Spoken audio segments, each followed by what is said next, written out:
Ari and James, Monday through Friday, 8 to 11 a Eastern Time. Your home for all things Big 12. And away we go on a Thursday. Happiness is a choice. Thank you for choosing us.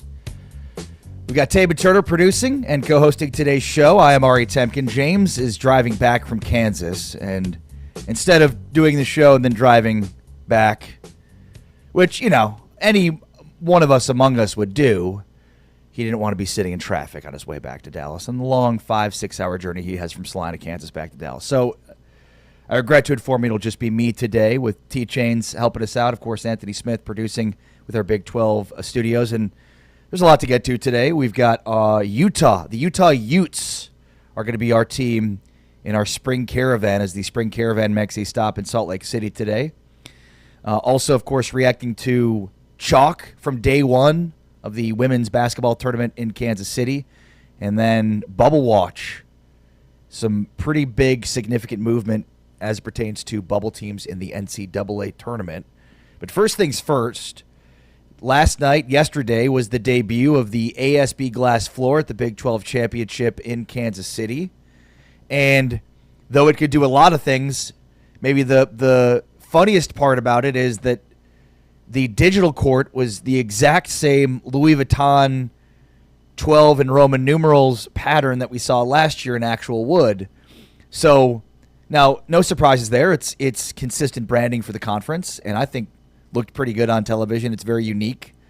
Can't wait to see what it looks like in person. And, you know, I wasn't completely glued to every single second to see what exactly the court was doing throughout, but thought it was cool.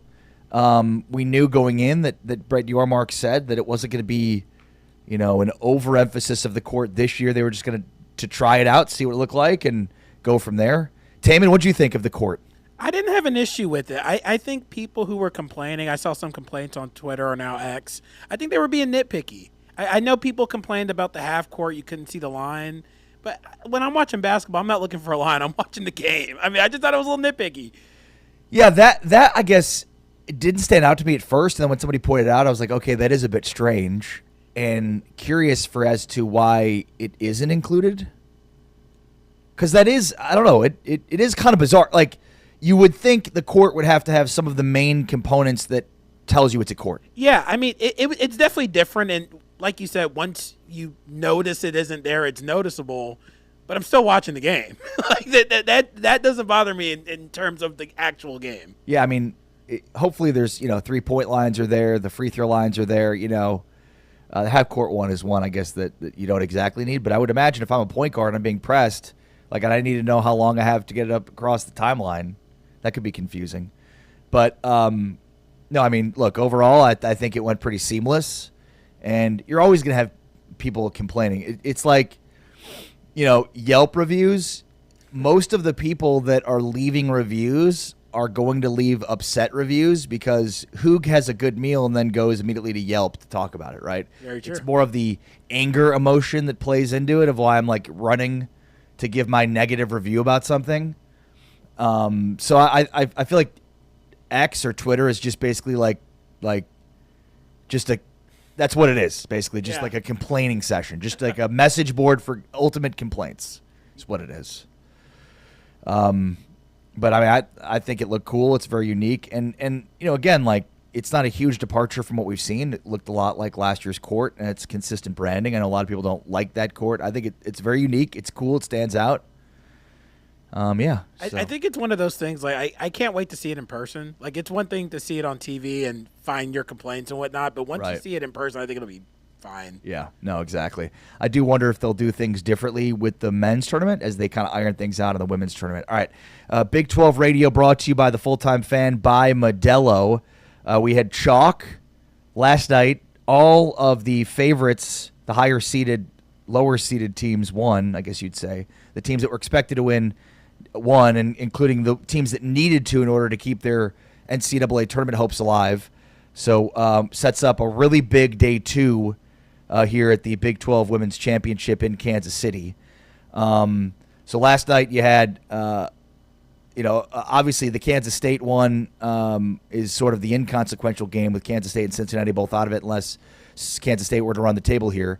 But Arizona State gets a big win over Arizona. They sweep them on the season series 3 straight. BYU over Houston in a game that Houston made close at the end before BYU pulled away. And then Kansas over UCF. Kansas was really dominant in this game and holding UCF to just 35 points. Also, UCF was without their leading scorer, which hurt them. BYU, I'm going to start there. BYU won their first ever Big 12 tournament game. BYU had not won a Big 12 tournament game in the last 2 years.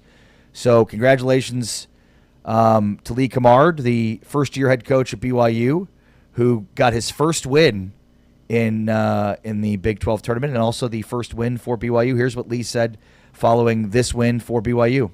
Big 12 game, real physical, and in the first half they did a good job of speeding us up, and in the second half I thought we did a good job of just kind of settling in and getting catches and initiating offense where we wanted to. They turned us over 15 times in the first half to only 7 in the second half, which was huge for us. But you can always tell the connection between a coach and his players about how hard they played in Houston. I've watched them a lot this season, and that team's still playing hard and playing hard for each other. So it tells a lot about their program and the culture that they have over there. Luckily for us, we were able to hit enough shots and not turn over as much in the second half to kind of mitigate their success at the foul line. Houston did cut the lead down to 3 in the fourth quarter, but BYU kind of held strong at the end. Olivia Hamlin, the freshman for BYU, was phenomenal. She had 16 points. We talked so much about Jalea Davis as a freshman on the women's side, who's the freshman of the year in the Big 12, but Olivia Hamlin's been great. Delaney Gibb in this game battled foul trouble, but was able to play enough in order to help BYU, and Olivia Hamlin was the leading scorer with 16 points. Looking again at the court now that I have it in front of me as we're watching some of the highlights, I think it looks a lot cleaner than it looked last year. I think I want to say there was more black accents to the court last year with this same design, and I also think the Louis Vuitton design extended inside the 3-point line instead of it just being between the 3-point lines. I think it looks a lot cleaner this year than it did last year. I think the grayscale is cool. It pops, and I want to say, without looking at it, I want to say it was more black than gray. So that's my full reaction to the court using the Louis Vuitton design that they have with the 12 Roman numerals. Maybe I'm focused way too much on the court, but also I need to know if the squeaking was real or if it was like just added as a sound effect, because that was one of the things I was wondering about with the glass is would it still squeak? Would shoes still squeak like they do on hardwood? And well, it definitely did. I just couldn't tell if it was real or it was a sound effect. Yeah, had to be real, right? Yeah, I mean, I would assume it was. I could see both sides. I assume it's real, but it's a new glass court, so glass shouldn't squeak. I don't know. Yeah, I don't know. Maybe they just applied some Windex to make it a little bit more squeaky. I mean, it is powered by Windex. Yeah, that's right. Exactly. Nice win for BYU, which now sets up an opportunity for BYU to sweep Utah on the season series and get 3 straight. And if BYU was able to do that, and you'd think BYU would secure a spot in the NCAA tournament, but we'll find out. The 3 teams that needed wins yesterday in the women's tournament in order to keep their Big 12 or NCAA tournament hopes alive all won. Arizona State, BYU, and Kansas. Arizona State, Molly Miller, they sweep the season series with their rivals. So BYU today looking to do that. 3 games, 3 wins against Utah. Arizona State finished off 3 straight wins against Arizona yesterday. All 3 wins by single digits. It was Elosia Carrera's jumper to ice the game. She scored 16 points, including the go-ahead jumper late in the fourth quarter. And then last tier Poa delivered the dagger, the floater, with under 2 minutes to play. Arizona went scoreless or had a bad scoring drought in the final 3 minutes of this basketball game. And here's what Molly Miller said following this win for Arizona State. Yeah, well, here's March, right? And we've been prepared for this moment. We've been prepared for this moment in the non-conference when we had some tough road games. We've been prepared for this moment playing, a team for the third time. We've been prepared for this moment in March. That's why I'm excited for this team and the momentum that they're getting at the end of the year. I think we can hang with anyone. You look at those teams with the double bye. We've beat one of them, and we were single-digit losses to West Virginia, Texas Tech, and Baylor. So it's been fun to see what we're potentially capable of, and now we've had to have different people step up in different moments. That's been fun to see this late in the year, and we're just grinding through, but we'll take this one. So 1-0 after our 0-0 clean slate. So again, Arizona State beats Arizona for the third time this year, which sets up Arizona State's second round matchup here with Iowa State, BYU, and Utah. BYU looking to go for 3 straight against Utah. And then Kansas knocks off UCF last night in keeping Kansas's hope alive. Kansas led by as many as 21 in this game, and Knight's shot just 24%, 14 of 57 from the floor. Jalea Davis had 10 points, well below her season average of 21, but had 11 rebounds and 3 assists.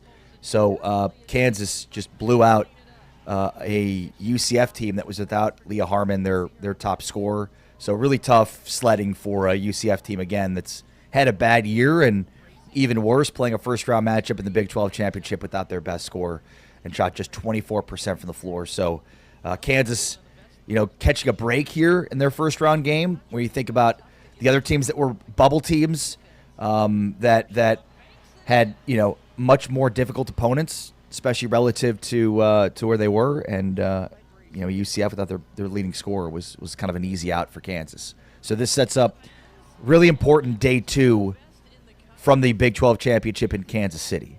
It starts at 11 a.m. With games on ESPNU today, and it'll be Oklahoma State, 11 a.m. on ESPN Plus, I should say, second round games today. K-State and Texas Tech, that's on ESPN Plus. Then following that will be BYU and Utah at 1:30 Central, 2:30 Eastern Time. Arizona State, Iowa State at 5:30 Central, 6:30 Eastern Time, and then Kansas and Colorado at 9 o'clock tonight, 8 o'clock Central Time. I'll preview those games coming up, give you a sense of who might have a shot to win in them. But let's talk some bubble watch, because last night was also huge on the men's side. The Houston Cougars get a nice win over Baylor, and Baylor had an opportunity here with a couple of Quad 1A games to finish their season with Arizona and Houston. And in both of those games, very similarly, Baylor was up the majority of this game, just like Arizona, where you're watching the score, you're watching the game, and you're like, wow, Baylor's got a lead. They were in control. In this game, too, Baylor at Houston was up throughout. Cam Carr got them started with some really good shooting, and it just kind of slowly deteriorated for Baylor, especially in the final 8 minutes of this basketball game. It's just become all too familiar with Baylor. They just cannot get stops, and then with a lead, they couldn't get buckets. They were desperate and couldn't get buckets. The final 8 minutes of this game, Houston just took over after Baylor was leading throughout.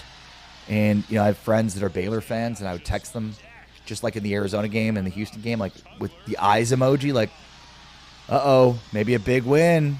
And all of them, to a man, told me, no, don't care how much they're up. 8 points, 9 points, whatever it is. They're not going to close this thing out. And that's exactly what happened. The Cougars improved to 25-5 overall, 13-4 in the Big 12. And this win secured them at least the 3 seed in that Big 12 championship next week. So we talk about the race for the 4 and the 5 seeds here, finished now between Iowa State and Kansas, and maybe Texas Tech. If Texas Tech closes with a loss, then they're in that conversation for the 4-5 seed situation. And Houston could be as high as the 2 seed in next week's tournament in Kansas City. Again, Houston trailed 58-54 with about 8 minutes to play, and then went on a 23-4 run to grab a 77-62 advantage on 2 Tugler free throws with 1:21 left. And then the Cougars took the lead for good on a wing three-pointer with 7:16 remaining. So, think about it. Like, Baylor was up the entire game in the final 8 minutes. Huge run by Houston, closed it out, and Houston took a lead with 7 minutes and then didn't give it up. Houston forced 18 Baylor turnovers and converted them into 28 points. So Baylor, their season, unless they're able to go on a run in the Big 12 tournament and get the automatic bid, it feels like their season has teetered out and they're out of it. The latest Joe Lenardi, and I'm waiting to see if he's updated as of this morning after some late night games. and he is not. So as of 10 o'clock last night, he had Houston as a 2 seed, but again, pending he's got the win for Houston. So he's got them as a 2 seed. He's got Iowa State as a 3 seed. Also has Purdue, Nebraska, and Gonzaga as a 3 seed. He's got Kansas and Texas Tech as 4 seeds. And then he's got last 4 byes: Missouri, A&M, Texas, and Ohio State. And last 4 in: SMU, Santa Clara, New Mexico, and Indiana. He's also got the first 4 out being VCU, Auburn, Virginia Tech, and Cincinnati. The next 4 out: San Diego State, USC, Cal, and Seton Hall. All right, so just looking at the bubble here, it's shrinking for the Big 12. We had seen West Virginia in part of these first 4 out, next 4 out scenarios. Now they're out. So it looks like 10 is out of the question right now for the Big 12, unless, again, there's a bid thief out of the Big 12 that wins the Big 12 tournament, but I find that hard to believe. 8 bids for the Big 12 currently, but a 9th is still potential with Cincinnati. And when you factor in that New Mexico, Joey Brackets has New Mexico as one of the last 4 in. New Mexico took a quad 3 loss last night. And this was before the outcome of that game, that Joe Lunardi had New Mexico as the last 4 in. New Mexico lost to Colorado State late last night, 82-74. It's a quad 3 loss. So I would imagine that's going to drop New Mexico from last 4 in to first 4 out, or maybe even next 4 out, taking a quad 3 loss there. But I don't know who that opens up a bid for based on Joey Brackett's latest bracketology. Because could it be VCU who's part of that, next 4? Or could it be Auburn, who's been on a bad slide? I would think Cincinnati is very much in play right now with New Mexico's loss because, again, Joe Lunardi, as of 10 o'clock last night, before the New Mexico game had gone final, before New Mexico took a quad 3 loss last night, Joe Lunardi had New Mexico as last 4 in. So I think that will definitely slide them to first 4 out or even next 4 out because taking a quad 3 loss. And could slide Cincinnati in, we shall see. Cincinnati has a huge game to close the regular season Saturday against TCU. I think TCU, that game's more important to Cincinnati than it is for TCU. TCU can still take a loss, I think, and be fine. And especially given where Cincinnati is in the net, that wouldn't be a bad loss. Elsewhere on the bubble from games that happened last night, so Texas took a loss last night. They're still firmly in the field. Ohio State won last night. SMU on the bubble took a loss last night. SMU fell 77-69 to Miami. Not a bad loss for SMU, but they've lost 3 straight and 4 of their last 6. They close at Florida State, so I wonder what that means for their status. Indiana had a big win over Minnesota, 77-47, but they'd lost 4 straight before that one. And Ohio State over Penn State last night, 94-62. So there are certainly some games that it would have had an impact on this. CBS's bracketology has TCU, Santa Clara, New Mexico, and VCU as the last 4 in. Again, New Mexico losing quad 3 last night has to slide them to at least the first 4 out. Cal, Auburn, Seton Hall, USC are first 4 out, according to CBS. And then next 4 would be Stanford, Cincinnati, Oklahoma, and Virginia Tech. So Cincinnati, CBS has them as the next 4 out. Joe Lunardi has them as the first 4 out. Cal, just giving you some quick hitters on games from last night. Cal beat Georgia Tech last night 77-65. So that's one of those bubble teams you have to look for.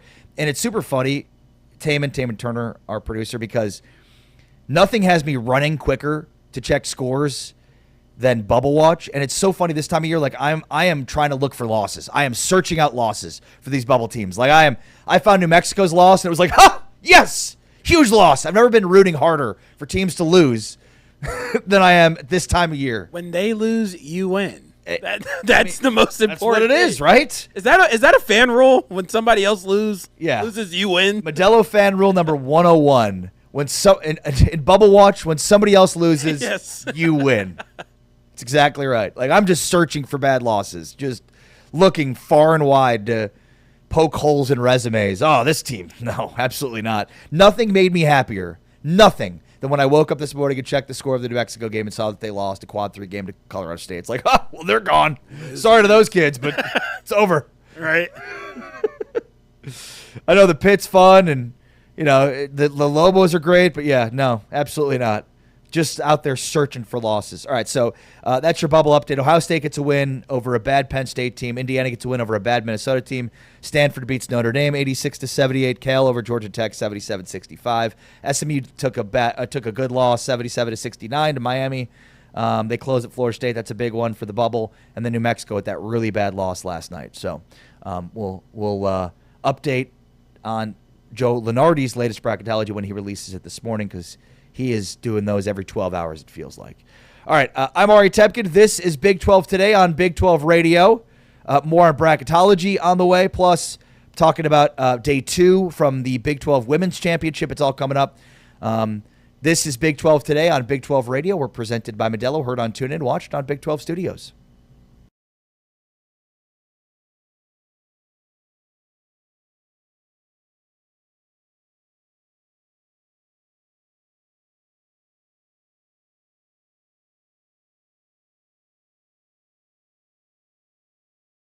But Houston was awesome. Yeah, 102 points.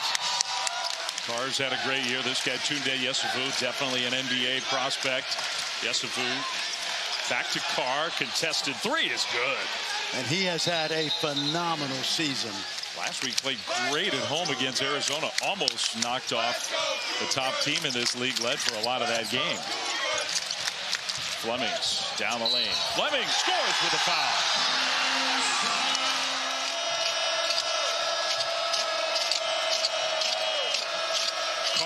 Long distance three, good.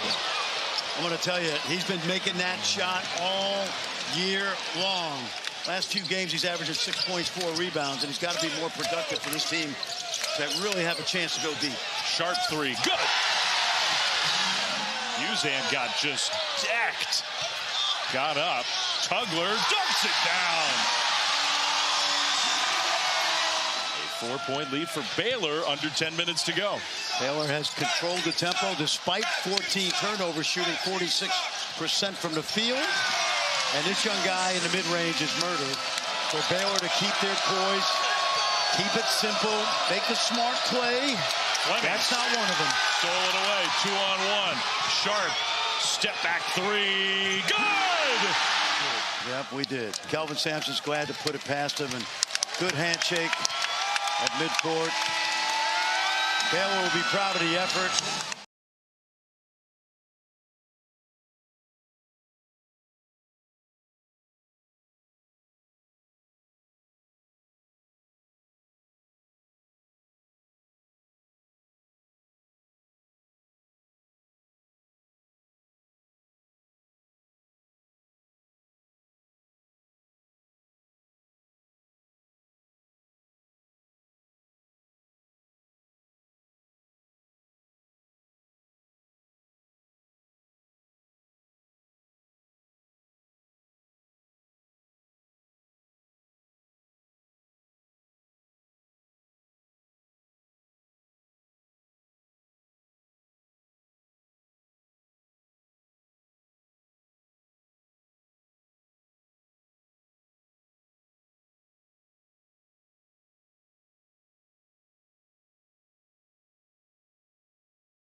Big 12 Radio. This is Big 12 Today. Thanks for hopping aboard and hanging out with us today and every day here in your home for the Big 12. Tune in Big 12 Studios. Taman Turner, T. Chains, is our producer and co-hosting today. Yo. Did you call James? We call James? James? Who's James? James Westling? That guy? Yeah. Wow.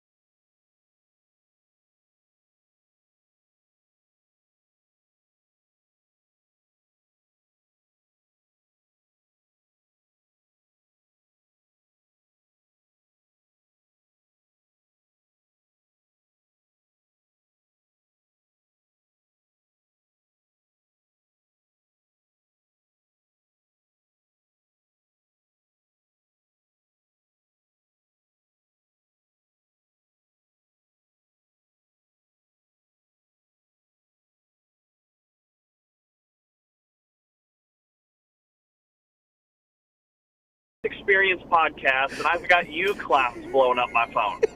It's because we love you, James. That was my next question, is what podcast are you listening to?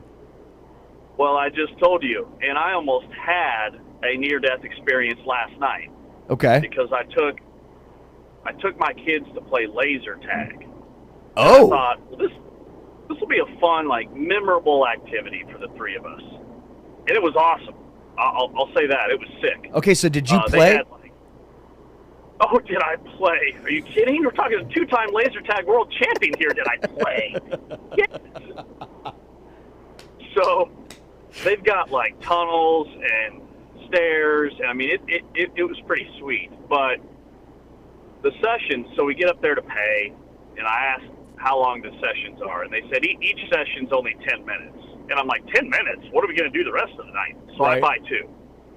All right, we'll do 2 sessions. That'll, kill a good hour. We'll all have fun. We'll get some food. Well, it's 20 minutes then for 2 sessions, not an hour, right?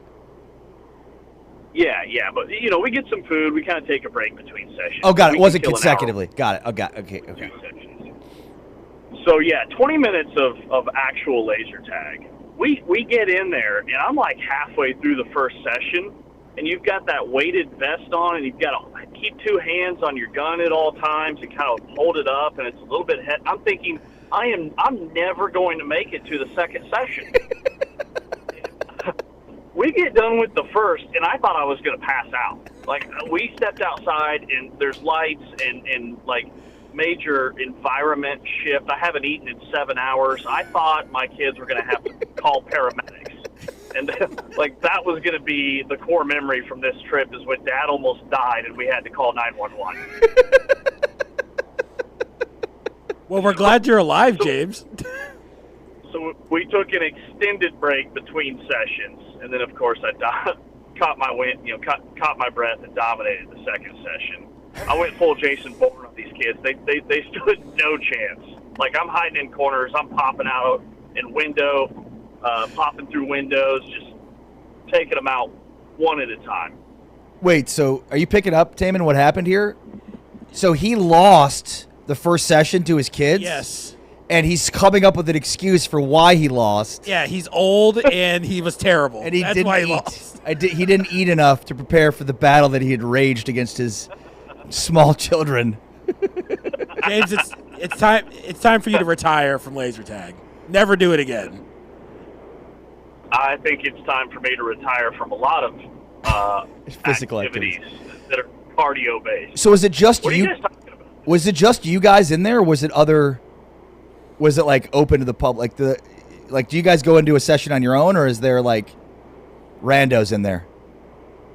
So great question. It was just the 4 of us because it was open to the public and anybody could have been there, but it was it was a weeknight, school night. There was nobody there. It was awesome. Yeah, Wednesday night was the night to not be going to laser tag. That makes sense. All right, well that's good. What do we talk? What aren't we talking about today? We don't need you. We've got a lot going on. It's amazing. Yeah, women's basketball. Okay, so let me get your take on the court. We talked about the court. What's your take on the court? My take on the court is that I can tell the players really like it. I mean, Kansas State loved it. They hit like a school record in three-pointers. I think K-State became the first women's basketball team in like 3 decades to have, I believe it was 4 players hit 3 or more threes. Wow.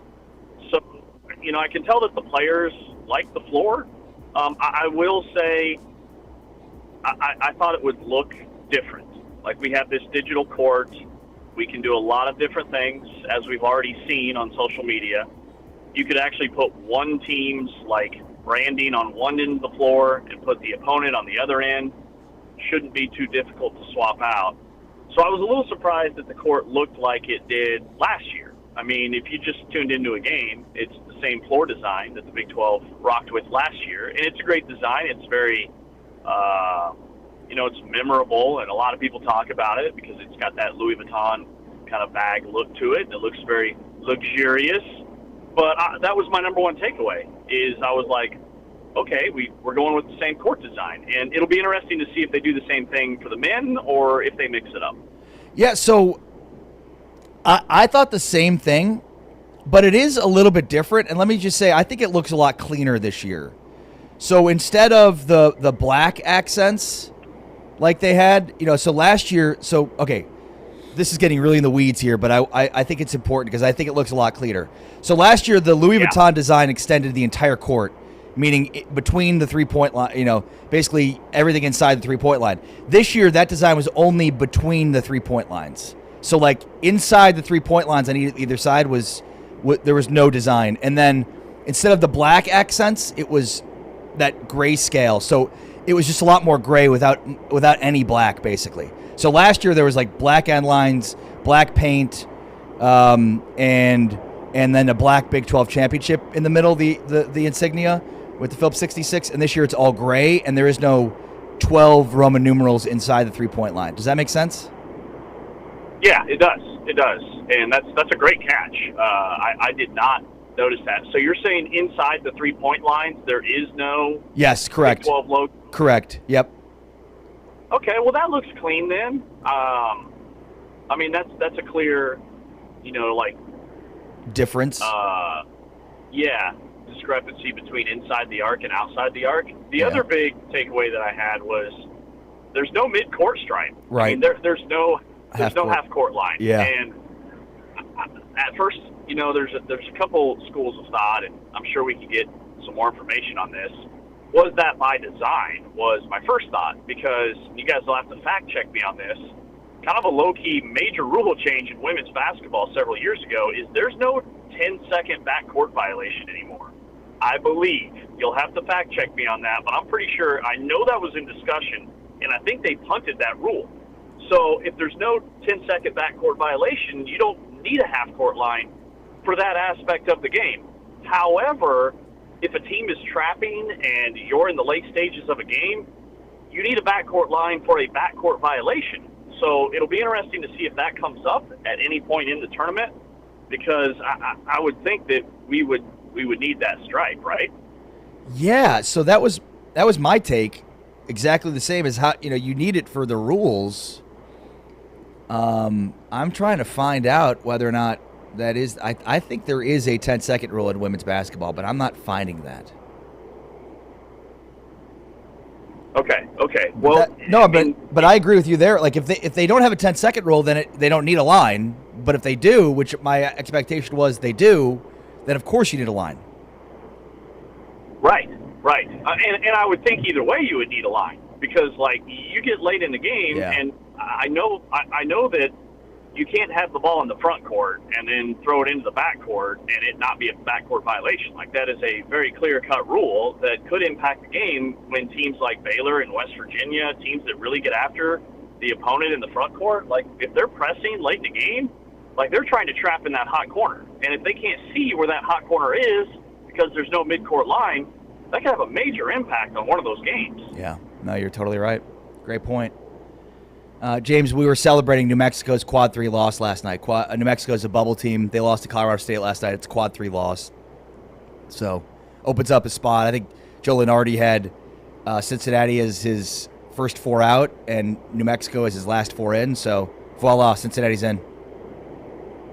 Dude, Cincinnati's going to get in this tournament. I strongly believe that, and I think it's a disservice if they don't, especially when you look at the other teams on the bubble. They've all had horrendous losses down the stretch. Yeah. San Diego State, New Mexico last night, Ohio State, Auburn.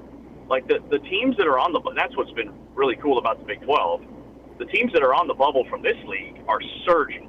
TCU, Cincinnati, and the bubble teams in these other leagues are completely crumbling here late in the year. There's no way that Cincinnati should be left out when you compare them side for side, side by side, what they've done the last month, which is the most important month of the season, compared to an Auburn or an Ohio State or even a Santa Clara or a VCU, some of these other teams that are in the conversation. And I think if Cincinnati wins one of their next two, because they wrap up at TCU, and then they've got that first-round Big 12 tournament game, if you win one of those two, I don't care which one, that's going to be a quad one win. Even if they lose to TCU, it's a quad one loss. Like, they're going to have one more signature win that some of these other bubble teams, they're not going to have that opportunity in their conference tournament because of the bracket. So Cincy should be in. Like, what's their net now? What's their KenPom? I believe they're creeping towards, like, number 40 the last I looked. Cincinnati is 45th in the net currently. And I mean, so just to put that into perspective, TCU was barely in the top 50 a week ago. TCU was like 48. Baylor was like right at 50. Cincinnati was mid-50s. So they've jumped about 10 spots in 7 days. Like, the committee should be looking at what have you done for me lately, while also taking into account the total body of work. I get that. But I would think Cincinnati, like, if they want the most entertaining tournament, if they want, the teams that are playing their best this time of the year, you want truly the best 68 teams right now in college basketball, they are above that cut line. Well, and as Brian Thornton shared with us yesterday, like the idea that like the turnaround they've had since Jizzle James joined, the fact that Baba Miller didn't play in the Eastern Michigan game, and just what an incredible story. I mean, they had fans showing up with bags on their head and yelling at Wes Miller, and I mean, it's just been an incredible turnaround. So I agree with you completely.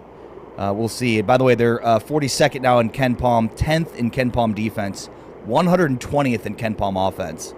So, there you go on Cincinnati. James, where are you right now?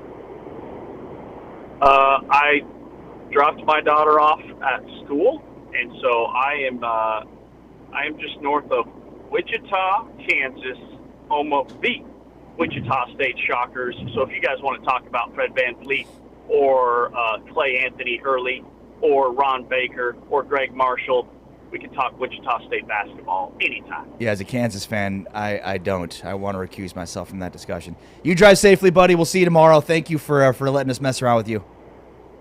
All right, man. I'll be listening to you guys. And actually, which I've changed my opinion on Miami of Ohio, by the way. And I'll get into that later on. So make sure you're listening for that, because I've changed my opinion on Miami of Ohio now. I think they should be in regardless. You think they should be in now? Yep. Okay. Yep. I'm with you. All right. I'll tell you why. Coming up. James Westling joining us from the car, driving from Salina down back to Dallas here after visiting with his kids up in Salina. Taman Turner is producing and co-hosting today's show. I am Ari Temkin, and on the way next, let's get it on. It's Big 12 Today, Big 12 Radio, presented by Modelo. Heard on TuneIn, watched on Big 12 Studios. Play fake. Nice.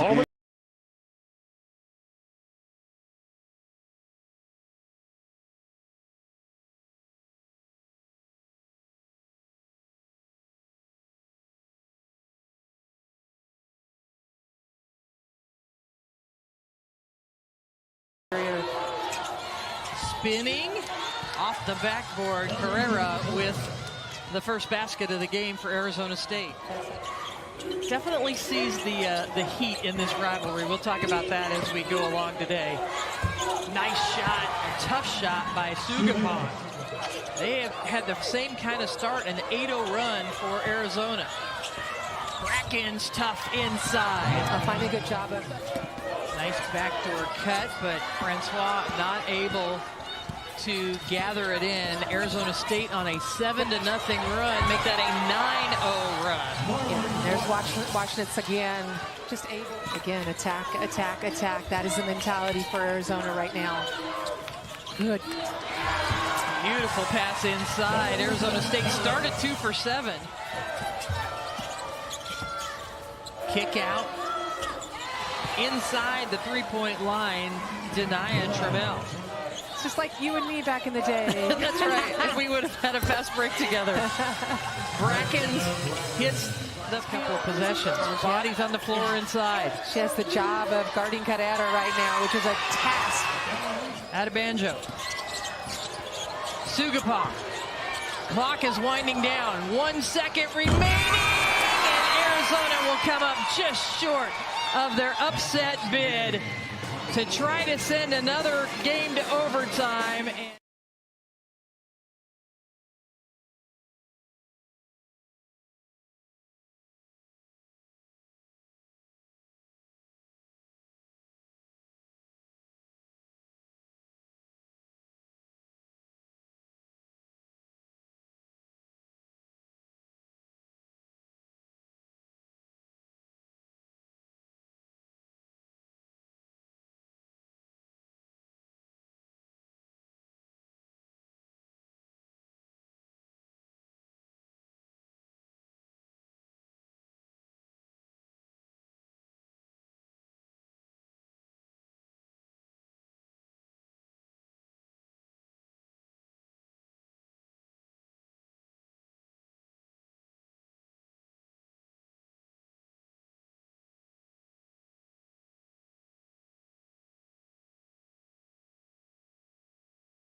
Big 12 Radio, presented by Modelo.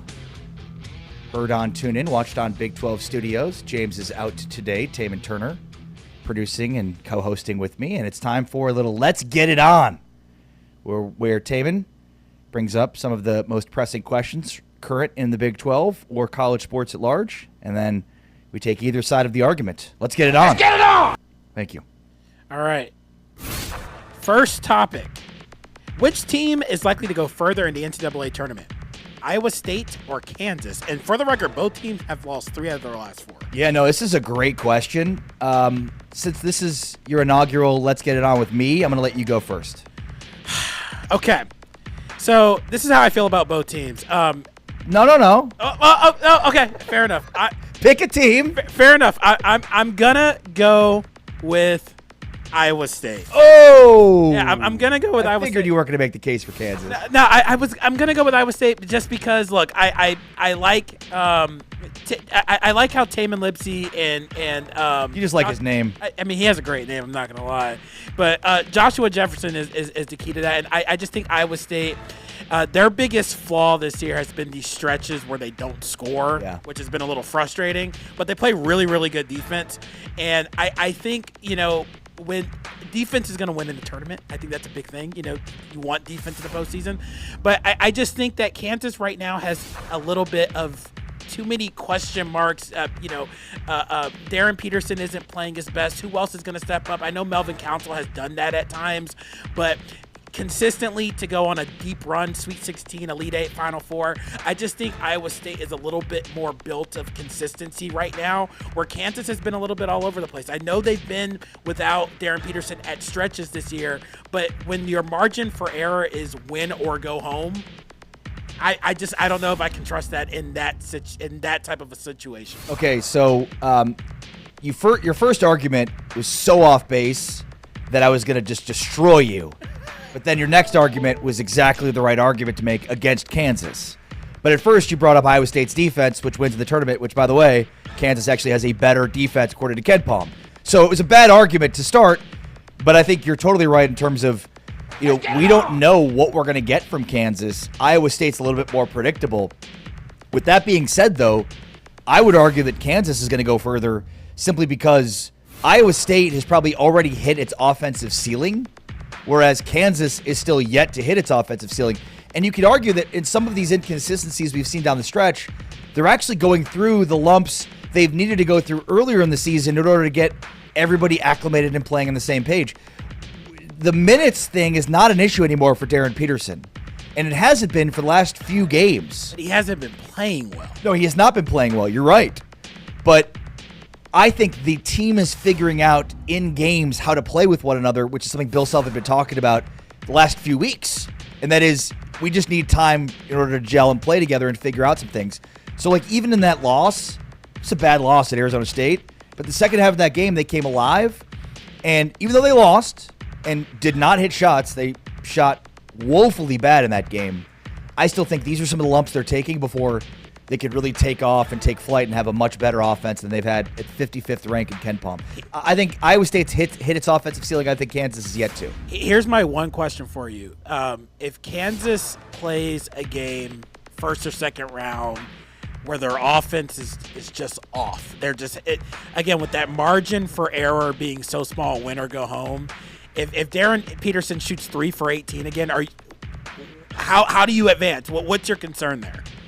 Yeah, I think they showed earlier this year that, Melvin Council's won you games. This is a guy that you want the ball in his hands at the end of games. I think Flory Bidunga, depending on the matchups. If Kansas has if they do that against a team with a lot of good size, that's where we saw Arizona State really flummoxed Kansas. Jop is just bigger than Flory and Bryson Tiller, and he really bothered them down low. So a team that can match the size and go bigger, I think can really hamper the front court for Kansas. And if he has a 3 for 18 game against another tall team like that, then it will not go well. My last point for Iowa State: Milan Momcilovic will have a great NCAA tournament. Well, if he does, then Iowa State will go very far. All right, next topic: who is going to win on Saturday? Cincinnati or TCU? By the way, Cincinnati has won 6 out of their last 7. TCU has won 7 out of their last 8. Everything points to TCU. They're at home. They're 13-5 at home. They've won 4 straight now at home. TCU is rolling. I have some friends that are Texas Tech fans who are I cannot believe we lost to TCU. I'm like, dude, TCU is playing good. This is a good basketball team. they're no joke. Don't look at their record or overall. Like this is a very good team. They're playing as good as anybody in the Big 12 right now. So, but I'm going to pick Cincinnati. I'm taking Cincinnati. I'm going to make the case for TCU here, which is probably fairly easy. But Cincinnati is the more desperate team. Not to say that TCU feels comfortable, but of these two teams, Cincinnati needs a win. TCU could take a loss and still be fine. Now, I think if TCU lost and then lost the first round, in their first matchup at the Big 12 tournament, then they might be a little bit of hot water. But I think they can sustain a loss, especially to a surging Cincinnati team, and be fine. Look, I think Day Thomas, he went off against Oklahoma State. We're just starting to see Cincinnati play as good basketball as they played all year, especially at the offensive end. They're 120th in Ken Palm offense, but they're improving. And again, defensively, they're really good. So I think this is going to be a lockdown, drag-out game where the team that has the ball last will win it, because these are two really good defenses. So I've got Cincinnati winning because they're the more desperate team. Yeah, I understand that argument. I'm going to go with TCU, though. Obviously, I think TCU at home, they won 7 out of their last 8. I can make the argument that Jamie Dixon has been the best coach in the Big 12 the second half of the season. Yeah. He's been absolutely phenomenal. Xavier Edmonds is a really good player. He's been leading that team. I think TCU wins this. It's senior day at home. I'm giving it to the Horned Frogs. All right, next question. Who deserves Big 12 men's basketball coach of the year? Tommy Lloyd or Grant McCasland? We'll switch off. I went first last time. Okay, so fair enough. I'm going with Tommy Lloyd. I love what Grant McCasland has done. Do not get me wrong. I think he's been phenomenal. I think the fact that they started 3-0 when JT Toppin went down, I think that's phenomenal. But I said this a couple of weeks ago with James. Tommy Lloyd started season, 23-0? Was that correct? Arizona has beaten UConn. They've beaten Kansas. They've beaten Texas Tech. They have beaten everybody. Right? I know they lost to Texas Tech too, and that was before the JT Toppin injury. But they have been an absolute phenomenal team. Tommy Lloyd, when Koa Pete went down, Arizona didn't. I mean, they didn't really miss a beat. We knew that they weren't going to go undefeated in the Big 12. That was just a thing that wasn't going to be the case. But the fact that this team, they've been the best team literally in the country, and kudos to Braden Burries and Tobe Awaka. I mean. He has been able to, keep this team afloat despite when they lost 2 in a row. I think this is an easy call for Tommy Lloyd. Yeah, Texas Tech has not lost to Arizona. They just played them once, and Texas Tech got the win against Arizona. Right, yeah, in overtime, correct, yep. So I would actually counter the argument by saying it's Grant McCasland simply because they've beaten everybody. I mean, the only team they lost to is they got blown out by Purdue and, in Illinois, but they beat Duke. They beat Arizona. They have a win over Houston. They won at Iowa State, at Arizona, which are two of the most impressive wins you can get. They won at Iowa State, obviously, famously, without JT Toppin. And that, to me, is why it goes to Grant McCasland. I mean, they've gone 3-1 now since losing JT Toppin. And the one loss, I am mad at it. Again, TCU is surging. I don't think that's a bad loss at all. TCU's playing really good basketball and knew they needed that one in order to really solidify their spot in the NCAA tournament.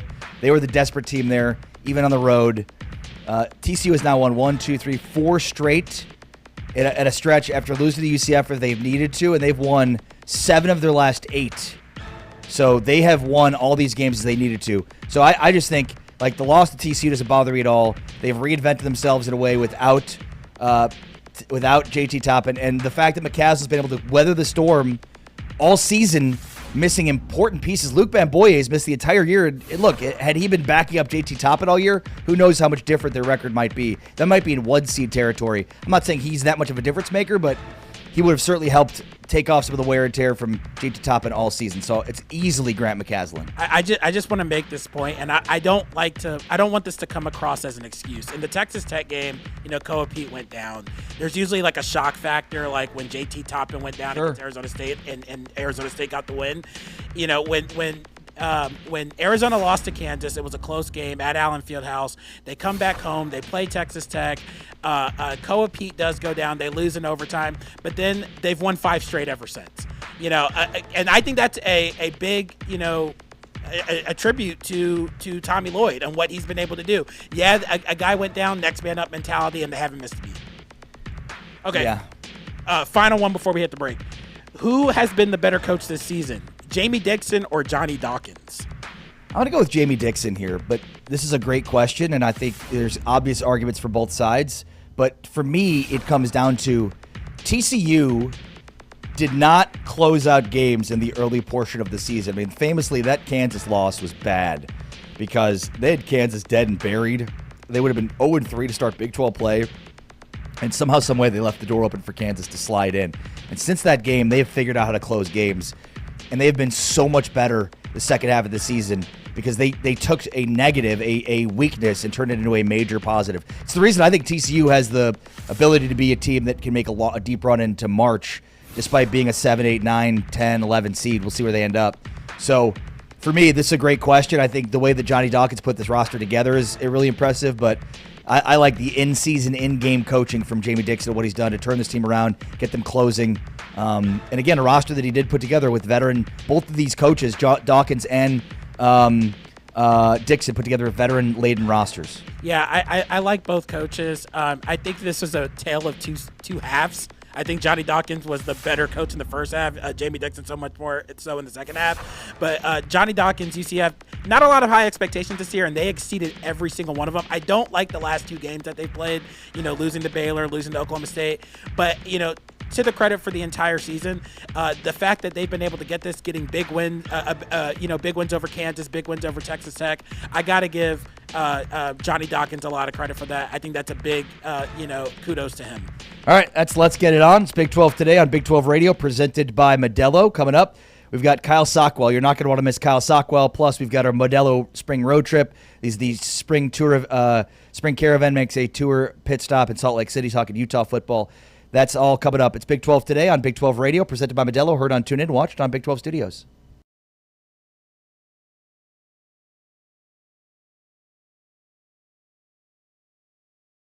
To jump center against Jordan Ross in the opening tap is controlled by Brigham Young.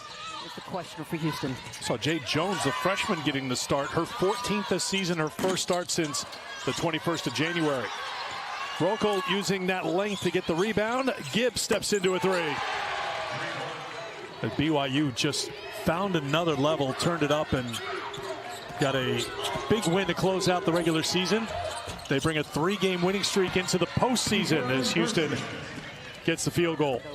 And so credit the guard play, especially at BYU, in their decision-making here so far in this third quarter. Merchant with a good block. And Umeli leans in and one.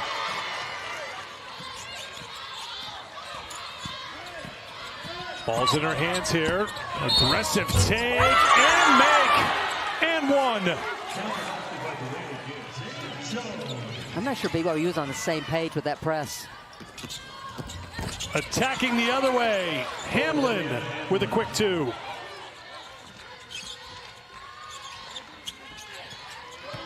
Barber off the window for two. Rejecting roll call, but it's picked back up by BYU. No reset of the shot clock. It's at 12. Hamlin looked like she was maybe going to dish it off, but instead got the finish, and the freshman with a it was a bit of a lift for BYU. They didn't help themselves with the turnovers. 22 in all. Houston turned it over 11 times, but in the end, the BYU Cougars are moving on to round two, a 76-66 win here in Kansas City.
Big 12 Radio, Big 12 Today. Heard on TuneIn, watched on Big 12 Studios, along with Tabor Turner producing and filling in today for James. I'm Ari Temkin. This past weekend, we had the Swimming and Diving Championships in Greensboro, North Carolina, out of the Big 12. So let's talk about it now with Kyle Sockwell, the COO at College Swimming League, also BYU swimming and diving pool record holder and Arizona State alum as well. So you a two-time Big 12er? I think just one. So I was in the Pac-12 back in the day, previously Pac-10, previously Pac-8. But I've been calling the Big 12 championships for 6 years now, so it's been fun to watch it evolve. Yeah, so I guess what I meant is not when you swam, but rather now two-time Big 12er. Well, so actually the BYU pool record was actually like a month ago. Oh, wow. Okay. Yeah. So I was out there for the BYU-Utah dual meet. So they were going head-to-head, big in-state rivalry. And me and the coaching staff looked up at the record board and noticed there was a blank spot in the 800 free relay and decided to throw on suits and set the pool record during the break. So they're actually getting an official pool record placard made. And I think it's a minute and a half slower than the team record for BYU. But they've just never had a legal 800 freestyle relay. And so I'll be up on the record board technically. I was going to say, how old are you that you're like out racing college kids right now? 31. And so all of my records have been broken except for that one now. BYU needs to find a swimmer that could beat that. Come on, let's go. They've got plenty. All they have to do is throw some pads in the water during a practice, and they'll beat it by a minute and a half. Got it. So you are a official Arizona State alum. You just hold the BYU. I got it. Okay, I thought you were maybe like a transfer. Okay, so if you follow Big 12 swimming and diving at all, Arizona State is a dominant force right now in the Big 12, and certainly was when you swam there as well. Just some historical context for our listeners that may not pay as much attention to swimming and diving, but Eddie Reese was a legendary coach at Texas. He won like all of the national championships, and Kyle, you could speak to this. He retired, and then the next day Texas hired Arizona State's coach who had just won the national championship, which goes to show you how powerful Texas' swimming and diving program is. But one of their assistants and a swimmer as well, Herbie Bem, then took over for Arizona State. So he's currently the coach as they're one of the top contenders for a national championship. But there's a lot of history there between Texas and Arizona State in terms of great swimming programs. And yeah, so Eddie Reese was a legend. He stepped down. Arizona State won the national championship. Their coach goes and takes over at Texas, which allowed Herbie Bem to take over at Arizona State. Is that accurate? All accurate, Kyle? Yeah, that's accurate. That was one of the bigger stories that swimming has seen, especially on like the coaching side of things in probably over a few decades. Yeah. So, I mean, Eddie Reese, you're spot on. I think pretty widely regarded as like the greatest college coach in swimming history. If you go to the Texas Swim Center, which is actually just right down the road from me, there's an unbelievable amount of banners hanging in there.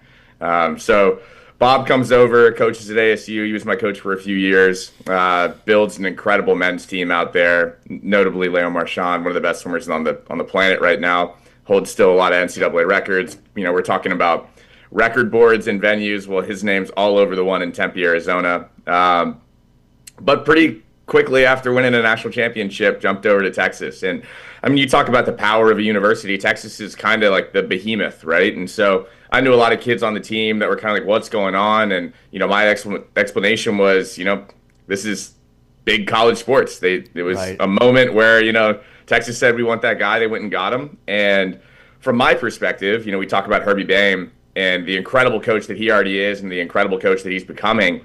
I was kind of concerned that I thought Herbie had one more year left at ASU before he got headhunted and was somewhere else. So he's an ASU alum.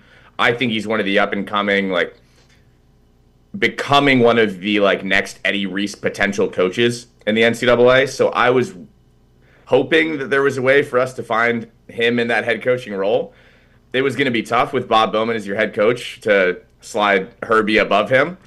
So when he went over to Texas, there was a part of me that was kind of excited that Herbie might be slid into that head coaching role. And it seemed like Graham, the AD at ASU, had his mind made up really quick because they jumped on Herbie right away. He's putting together a great program, and I think he's on the brink of hopefully being re-signed out there. So he's done a great job. And just, Kyle, add some more context here, for our audience that, again, may not pay as much attention to swimming and diving in the Big 12. But Eddie Reese, he coached an insane amount of Olympians And then Bob Bowman, obviously, that's a name that many people are going to be familiar with because he famously coached the greatest Olympic swimmer we've ever seen and maybe the greatest Olympian we've ever seen. Yeah, I mean, Eddie's coached Brendan Hansen, Aaron Pearsall. I mean, the list of, I mean, you're spot on. It's 100+ people long. Lots of medals. Lots of Olympic medals. Unbelievable amount of medals coming out of that Texas Swim Center. And then you're right with Bob as well. You know, Bob's coaching maybe one of the best pro swimming groups in history right now. He's got Reagan Smith, Summer McIntosh, Leo Marchand, Hubert Koch, I mean, Chris Giuliano, an unbelievable amount of talent in one training group just down the road from me in Austin. Wow. And so, I mean, those two coaches combined for, you know, add Dave Durden in the mix out of Cal, and you're talking about a large portion of, you know, the Olympians that have represented the U.S. and plenty of other countries as well. You know, you want to throw a Todd DeSorbo in there, you're really starting to build a Mount Rushmore of college swimming coaches that also, you know, create great Olympians. And, you know, you think about a Herbie Bame at ASU and, you know, a Ben Lures at Arizona, and they're coaching some guys and women that I watched swim in Greensboro just, you know, a week ago. And 2 years out, I think we're going to see a lot of Olympic ring tattoos getting or walking around the pool deck in 2029, to say the least. That's awesome. All right, so let's talk about Greensboro. First off, you know, just tell our audience about Greensboro, North Carolina. Why, you know, it seems like such a weird spot for a Big 12 championship. Why is it in Greensboro? Yeah, so one of the things that you have to contend with in swimming is, you know, where can you host a meet of this size and caliber? So, you know, you think about college football, you think about college basketball, it's pretty easy to jump around to an arena and just pick, you know, one that's the right size. You need a 5,000 seater, 10,000 seater, you know, where do you want it to be located? You need a neutral site for these, you know, schools to come in. It needs to be indoor now. And so there's a lot of parameters that go into deciding where you can host something like this. So the list isn't, you know, 20 or 30 facilities long. It's really probably closer to 5+. So you've got, you know, Milan Park up in West Virginia. You've got Federal Way up in just outside of Seattle at the Weyerhaeuser King County Aquatic Center, which I spent quite a few Februaries in the Pac-12 up there. And so, you know, Greensboro is really one of the, I think, premier aquatic facilities in the country. You know, you talk about Greensboro, North Carolina, you know, it's not like a Dallas, it's not an LA, it's not a huge city, but it does have a pretty strong surrounding area. You know, you have Raleigh, you have Charlotte, you have all those big North Carolina cities that can come in and travel. You know, the travel's not too hard. It's an hour drive from a Raleigh. And if the facility is as vast as it is, and you've got the, you know, the amount of water, we always talk about how much water you need to be able to put on something like this. You know, you look at the pool and you think you really just need 8 lanes that are 25 yards.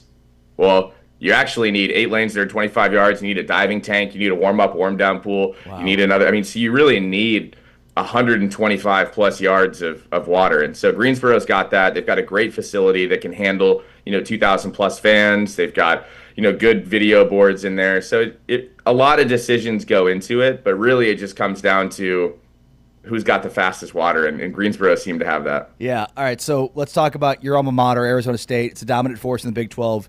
Certainly no drama with, you know, the Big 12 championship. Arizona State took home the championship on the men's and women's side again. That was the expectation, and they lived up to it. Ilya Karun is an absolute stud. I guess just take us through your thoughts on Greensboro, and then, you know, where was the drama aside from Arizona State taking home the sweep?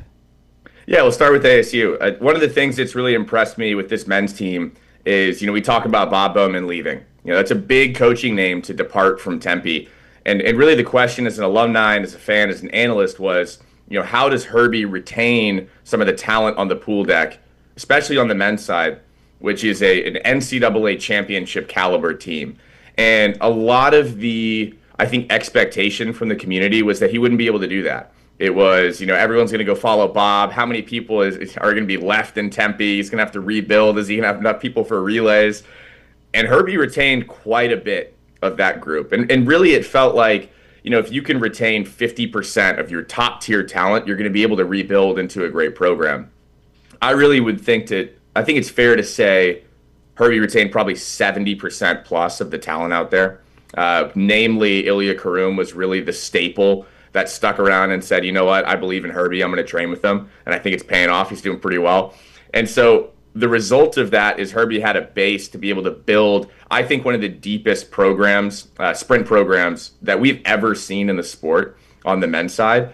And the result of that was throwing, I think it was 7 guys into the championship final of the 50 freestyle out in Greensboro. It's a lot of points and a lot to overcome if you're any other school. And so, I mean, we can talk about the men's program. You know, they're really deep. I think they've got a shot to be in the top 2 or 3 at NCAAs in a couple weeks. But what I've been really impressed with is the slow build that we've seen on the women's side of things out there. The women were actually, I think, maybe a little bit more comfortable than the men in terms of scoring. The battle between second and third, between Arizona and Utah on the men's side was incredible to follow. On the women's side, it was Arizona and Houston, I believe, or Arizona and I forget who was in third. There's a couple teams to keep track of out there. We've got a really packed Big 12. But yeah, I mean, I'm impressed with the growth that we've seen on the women's side. You know, it's a team that's been in that 20 to 18 pocket, ranked nationally. And I think just with some of the recruits that they've got coming in, I would be shocked if we didn't see, I always talk about the little number next to the team. You watch a college basketball game, it's Arizona with a little 2 next to it. And that context is so important. And I think, ASU's got the little number 2 next to the men. I think we're not too far away from the ASU women having a single digit next to their name. Houston was third, by the way. Yeah, Houston put on a great show. Yeah, on the men's side of things, I do want to come back to the Utah men. Yeah, they did a great job. Coming into this on the men's side, it was ASU's going to win, Arizona's going to be second. Maybe Utah will be in a fight for third. But really, the story throughout was ASU looked really good for first, and Arizona and Utah were in a all-out battle for second, which was, I think, something that I didn't expect, I would say. I'd put it that way. The thing with, when you're going up against a team like Arizona on the men's side that's building really well, and you're a Utah trying to kind of knock on the door and maybe fight for second, is 2 things have to happen. One, Arizona has to likely have a couple missteps, and if you're Utah, you have to be perfect. And so Utah really was perfect through those first couple of days. They had a couple missteps that knocked them back, but Arizona just never opened the door. So I was impressed with the fight that they put on. They built a lot of momentum, back-to-back Big 12 titles in the 500 free and the 200 IM really built a lot of momentum for them. I'm excited to watch that program keep building, but Arizona's not going anywhere. One of my things that I always say, I love the dual meet rivalry season in NCAA swimming. And one of my favorite meets of all time is ASU versus U of A. It's got history. We always pack that place. I'm excited for when it's tight again so I can go out there, and I want my heart rate to go up a little bit going into that last relay. That's awesome. All right, so looking ahead to nationals, give us kind of a preview of what to expect from a Big 12 perspective. Could Arizona State win a national championship this year? It's going to be tough. We talked about the battle between Arizona and Utah at the Big 12 championships. Well, it's kind of a similar thing with the ASU men. They're going up against Goliath in Texas. This is one of the best teams we've really ever seen. Throughout the course of the year, I thought, the Texas men could put up a historic point total in terms of like how the gap between first and second. ASU is looking to try to knock on that door. I think what makes swimming really fun at the NCAA championships is when it gets messy between 1, 2, 3, 4, and 5, or even 2, 3, 4, and 5 at the NCAA championships. And I think that's exactly what we're set up for. The ASU men finished their Big 12 championship with an NCAA record in the 400 freestyle relay. I think they could come out of NCAAs with potentially an NCAA record in that again. I think they might pick up an NCAA record in the 200 freestyle relay. 200 medley relays on the table. 400 medley relay is going to be tougher. It's going to be hard for them to win, but I think they come out making a lot of noise.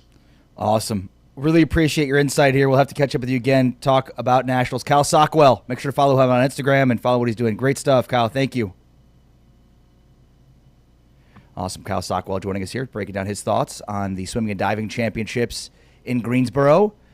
Arizona State, certainly in position, but maybe not quite as some of the top of the top in the country. We shall see when nationals begin. All right. A lot going on with the finishing of winter sports. We've got the wrestling championships this weekend at the BOK Center in Tulsa. So if you are interested in that, I mean, man, Oklahoma State and Iowa State are two programs when you talk about national championships. Oklahoma State's been a dominant force in the Big 12 this year, have not lost in Big 12 play. And Iowa State is right there. Big 12 wrestling is back at the BOK Center in Tulsa, Oklahoma. The 2026 Big 12 Wrestling Championships presented by Allstate returns Friday, March 6th and Saturday, March 7th in the heart of downtown Tulsa. The best wrestlers in the country battle for individual titles, a Big 12 championship, and seeding in the NCAA championships. Tickets and premium hospitality are available now at bokcenter.com/events. Big 12 Wrestling at the BOK Center in Tulsa, March 6th and 7th.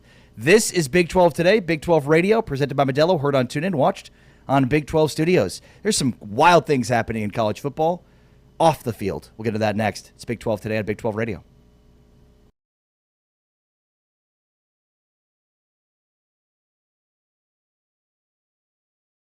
Between these two, Kansas has won every time when they've met in looking for their first basket of the game. Lily Meister from 3, pulls the trigger. Jalea Davis right there to clean it up. Yeah, great position on the offensive boards for Davis, and you can see her athleticism just that you mentioned earlier in January 4th. Bracy using the screen and the jumper. How about Bracy? Brings great experience. Elle Evans, one of the best three-point shooters by percentage in the country, but tough to get a shot off against this defense. Harshaw banks it in. Vandell cut off by Bracy. Elle Evans, one of the best in the country. Kansas brings in 4 new players, Davis, Nichols, Copeland, and a nice little play on the end of the shot clock, beautifully designed and executed. That's one of the reasons UCF has gone to trying to have more set plays in the quarter court just by the health of their players. Ison with the strong drive to the hoop. How'd they do after your pep talk? They had a good first half, and then they lost. They were the number 10 seed. They had made a great, they had a big win at the end of the season. They beat the 8th-ranked team in the country, Fort Hays, before they came in, and then just, so now the top 12 seeds are still alive and will begin play tomorrow at noon Eastern, 11 Central.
Big 12 Radio, it's Big 12 Today, heard on TuneIn, watched on Big 12 Studios. Our Modelo Spring Road Trip, our Spring Caravan makes a stop in Salt Lake City. We'll do that coming up in 20 minutes, and then we'll visit with new Utah football coach Morgan Scalley as our Spring Caravan rolls along on Big 12 Radio. There you go, there's the horn. Toot toot, hop aboard the Spring Caravan. We're stopping at Salt Lake City coming up in 20 minutes. Plus, Dr. Evan Miya, the great Evan Miya, evanmiya.com, joins us in about an hour and a half from now, hour and 20 minutes from now, to give us his thoughts on bracketology. So you're not going to want to miss Evan Miya. But a lot going on as it pertains to the college football offseason with NIL law, NIL deals, and lots of talk. So let's get to a story that has been garnering lots of headlines this week, and that is the state of Mississippi has passed a no-tax law to help boost NIL for Ole Miss and Mississippi State. So basically, the state of Mississippi has state income taxes. There are many states across the country that do not, including Texas and Florida. So those states inherently have an advantage because, as they do in pro sports and certainly in college sports, that you don't have to pay state income taxes. There are other states now within the SEC that have passed sort of no state income taxes for college player bills. So there will be state income taxes for every other profession, but not for college athletes. So Mississippi jumps on board there. And so it's not a huge deal from that standpoint that, again, like Texas is a state and all the schools in Texas benefit from the fact, from an NIL perspective, that there's no state income taxes. It is probably a significant advantage for Texas Tech relative to battles they have with other schools in other states. You know, if Texas Tech is battling for a recruit with Texas, it obviously doesn't make a difference. But if they're battling with other recruits outside of the state of Texas, it makes it more difficult because that's pretty significant money that you're losing through taxes. So the headlines this week have been about Ole Miss and Mississippi State and how much they benefit from this. And it's not as if they don't, but many states are having to pass laws like this in order to catch them up to other states, especially in the SEC, that already have these laws. So if you think about the SEC, no state income taxes in Florida, no state income taxes in Texas. So already with Florida, with Texas A&M, you're behind the eight ball if you're an SEC school. That's why Louisiana, now Mississippi, other states within the SEC footprint have passed laws basically allowing for college athletes to make money without having to pay state taxes on it. So not a huge deal, but kind of an important note. And you wonder if Big 12 states will follow suit for those that within the Big 12 that have, reside in states with state income taxes. I wonder how much of a difference that does make. And that's got to be part of the discussion that recruits are being had when it comes to, Texas Tech recruiting, Baylor recruiting, just TCU, going on and on across the state and other states that have no state income taxes. So, again, the SEC is sort of first to market when it comes to their, what they're doing at the state legislature level and how that interacts and commingles with, with SEC schools. I think the SEC has been at the forefront. SEC schools have been at the forefront of getting laws passed in order to benefit their NIL. We haven't really seen a ton of Big 12 schools follow suit in that way. Not as much as it's been aggressive in the SEC, which makes a ton of sense, obviously. But I think the other part to this, too, is like as much as we clamor for, laws and governance from the federal government, state legislatures are, definitely taking the lead on all of that. All right, I saw this and thought this was the best NIL deal I've ever seen. So if Arkansas football, Arkansas athletics, Arkansas, the university, has a ton of big money donors, but the issue with them of late is they have not been able to engage those big money donors as large as they've needed to. Tyson Foods is one of them. So Arkansas and Tyson Foods have now come to agreement on a deal that sends 90% of the money to players. So Arkansas athletes, not just in football, but in all sports, will have Tyson Foods patches on their jerseys. So Arkansas football, Arkansas baseball, every sport. And This is a 5-year partnership that will place the company's logo on the jerseys of all 19 Arkansas teams beginning in the 2026-2027 academic year. 90% of the money generated by this deal is expected to flow directly to Arkansas athletes through name and likeness opportunities with the company. Hunter Yurachek, the Arkansas athletic director, said, quote, "The intention is that every student athlete will be positively impacted by this partnership. That was really important to Mr. Tyson and Donnie King, the president and CEO, and Christina Lambert, their chief growth officer, and it's really important to us as well," end quote. Specific financial details of the Razorbacks mega deal with Tyson Foods, headquartered just a few miles away, were not disclosed. This via CBS Sports. Tyson said, quote, "It's not $100 million, let's put it that way," end quote. This is very much in the spirit of NIL, right? Like if you're a player representing Arkansas and you have the name on the back of the jersey, getting money for a logo on the front of the jersey makes a ton of sense, opposed to that money going straight to the university, even though that university obviously has the name in the front of the jersey. And it says a lot about Tyson and maybe why they haven't been as engaged in the NIL space with Arkansas athletics.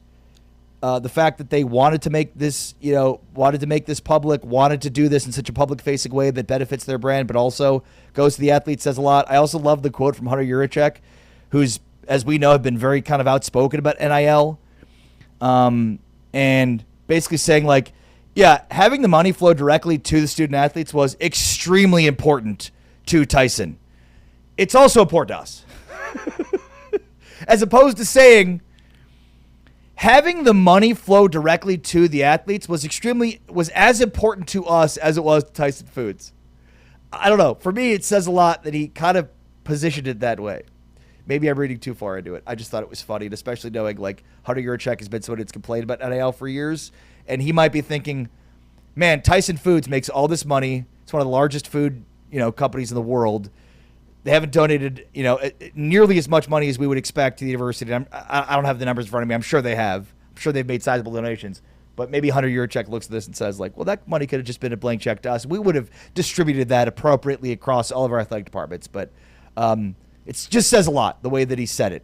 And it's really important to us as well. Like, he just kind of slid it in there. Like, yeah, basically the CEO, the chief growth officer, and their president all said, like, we need this money to flow directly to athletes. And Hunter Yurachek is like, and we thought it was cool too.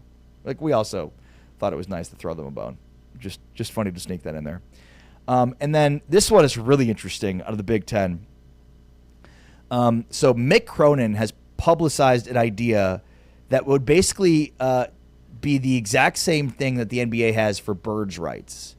So if you follow the NBA, you know that the birds' rights allows NBA teams to go over the cap in order to retain their own players. So basically a way that the NBA has implemented to allow teams to retain their players. So Cronin said that he likes the idea for the Big Ten to be able to spend outside of that cap of $21 million in the rev share cap to sign their own players.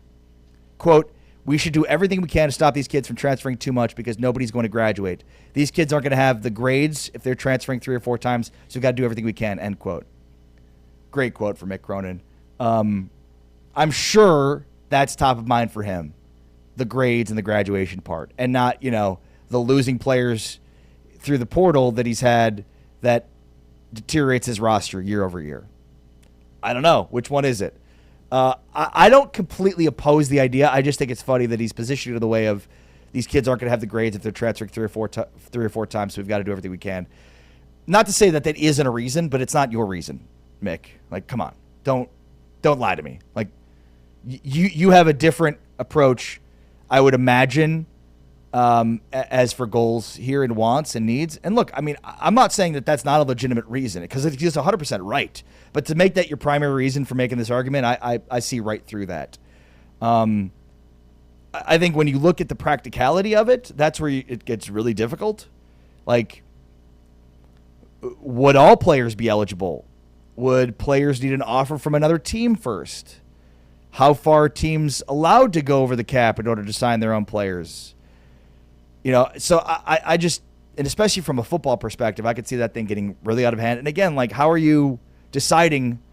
Does a guy come to you? Does a player come to you and say, like, hey, I was offered this to leave.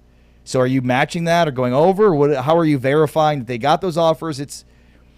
There are lots of things that are being said, floated, talked about, that feel like they could really help to have a CBA in place, a collective bargaining agreement.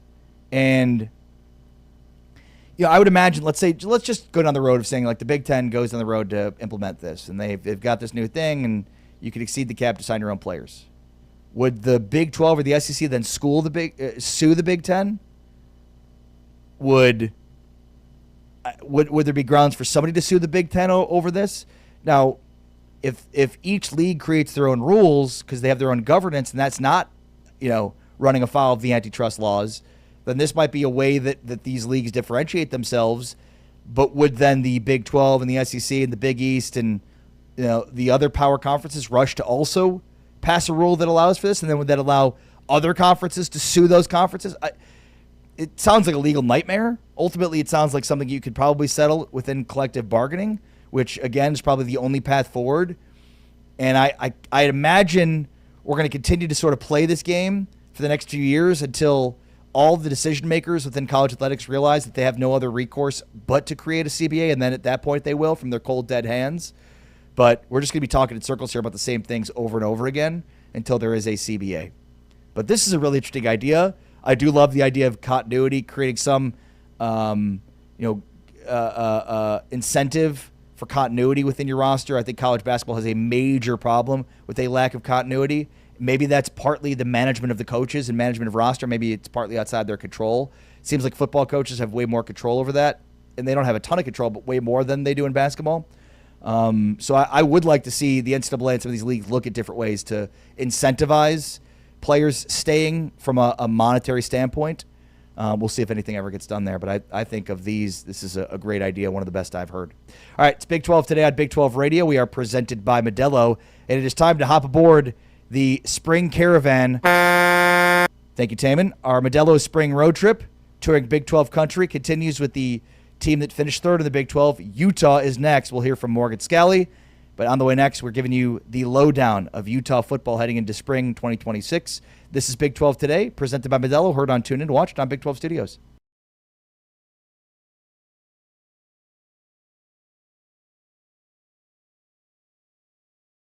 Here in KC, and we are underway. The opening tip is controlled by Cincinnati. 11 wins on the season, 6 in Big 12 play.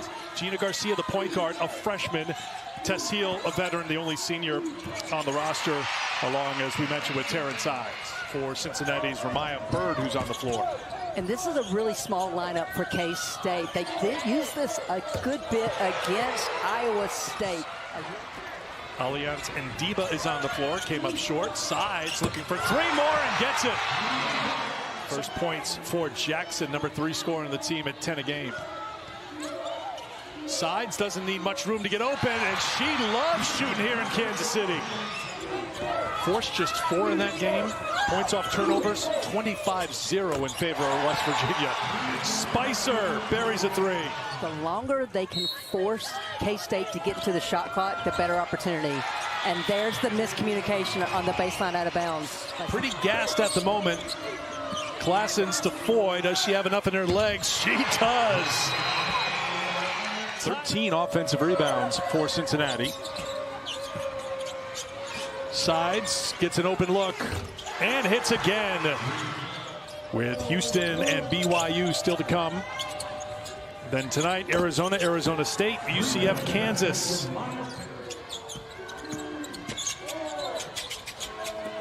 Nice job again sharing the basketball by K-State. And they play great in game 1 of the Phillips 66 Big 12 Women's Basketball Tournament, winning 91-66.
Big 12 Radio, it's Big 12 Today, heard on TuneIn, watched on Big 12 Studios. I am Ari Tepkin. Taman Turner is filling it today, producing and co-hosting with James out. And as our caravan rolls along here, Modelo Spring Football, earned, not given. The full-time fan knows no off-season.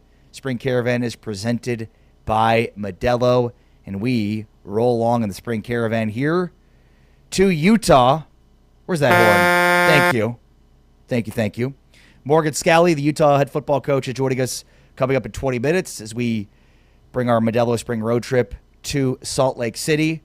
And, all right, so big picture spring, you start with just the whirlwind last few months it's been for Utah football. So a huge down year one for Kyle Whittingham and that Utah program with high expectations. But last year, a return to normalcy for Utah at the top of the conference, finishing third in the Big 12. But then you have the offseason where Kyle Whittingham steps down what appeared to be a situation in which his hand was forced.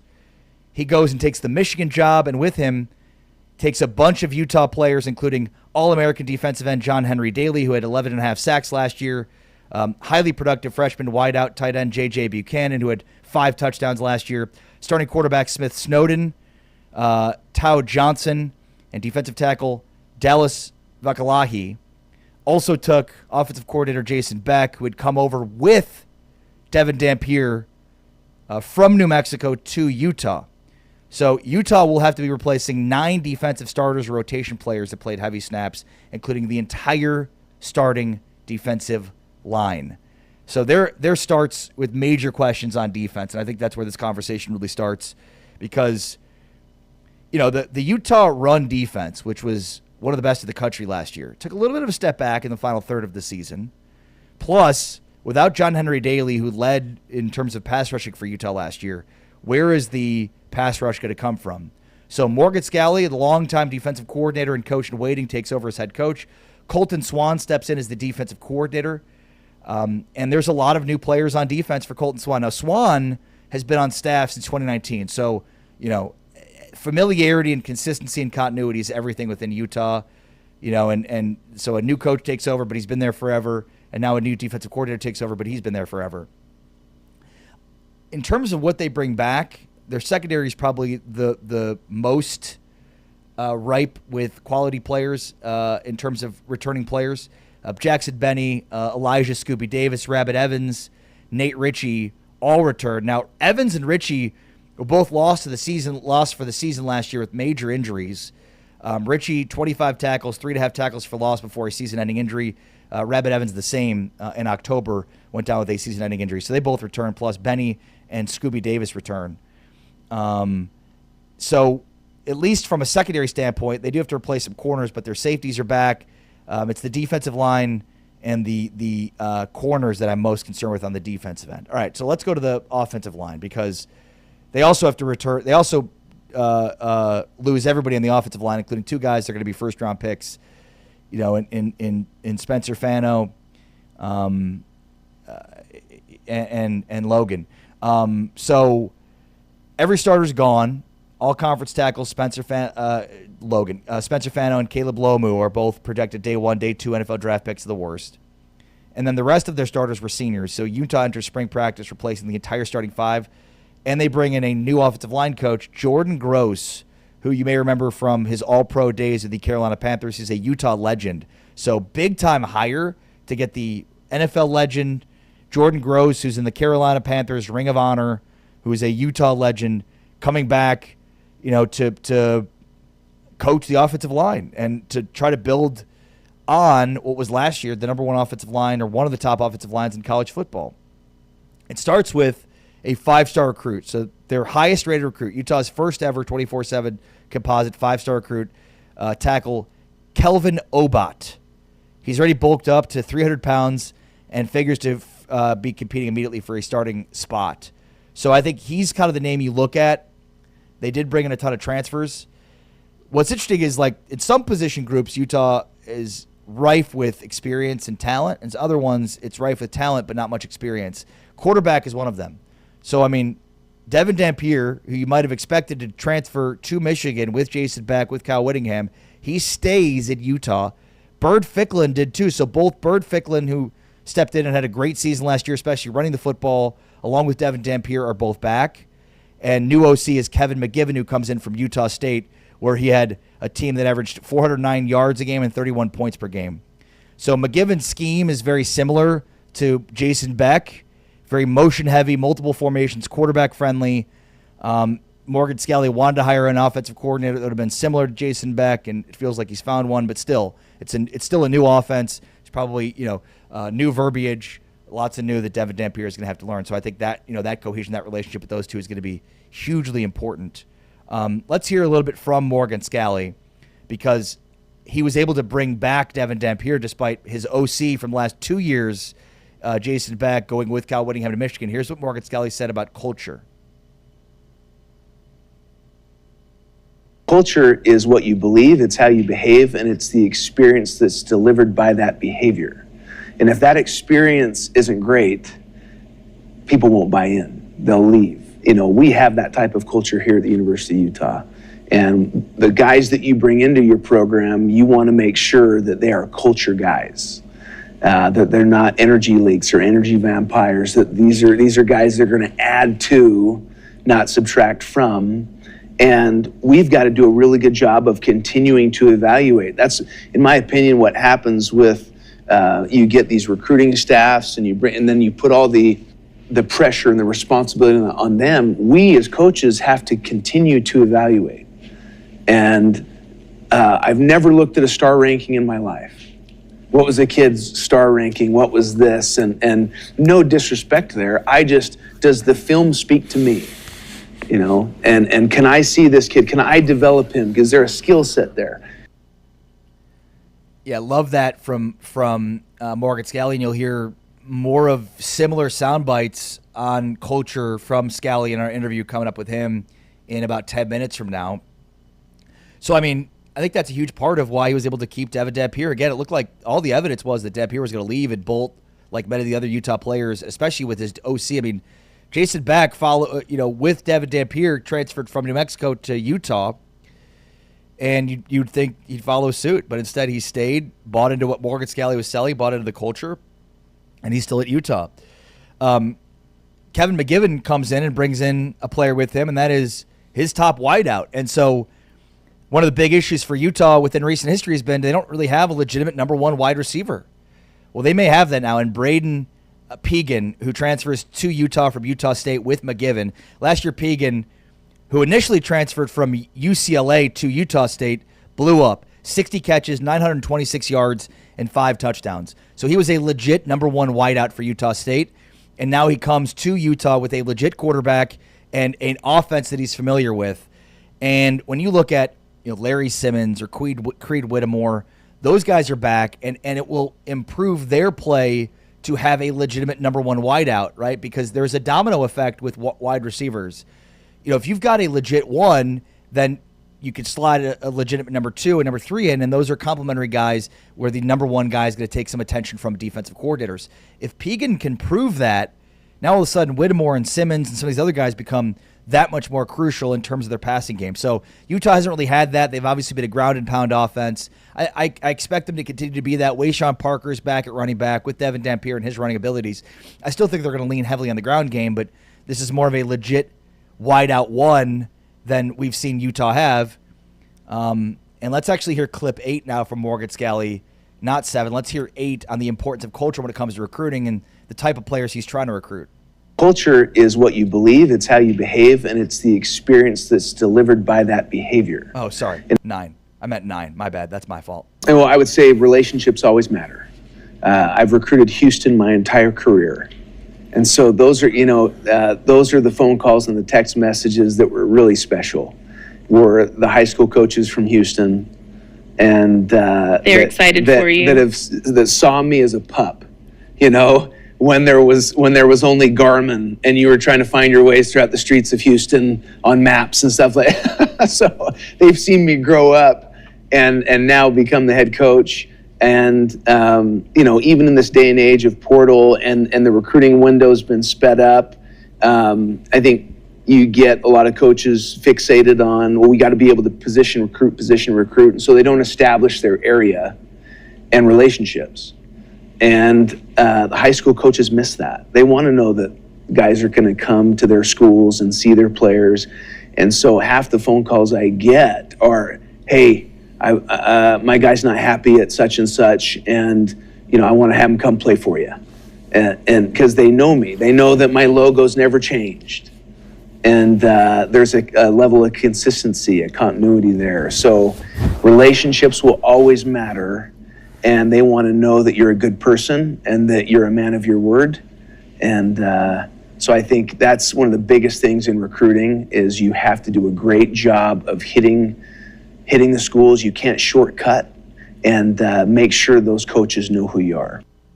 Man, I love the way Morgan Scalley handles some of these questions. He's also asked about the challenges that he's facing, which are obviously very real with Whittingham leaving and taking much with him.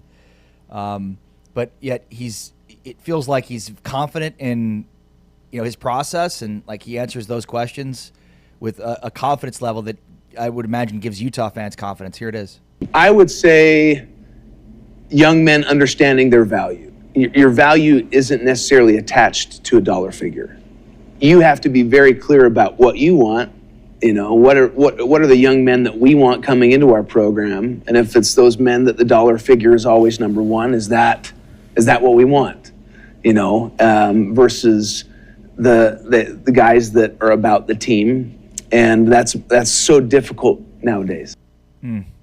Yeah, that's a great point.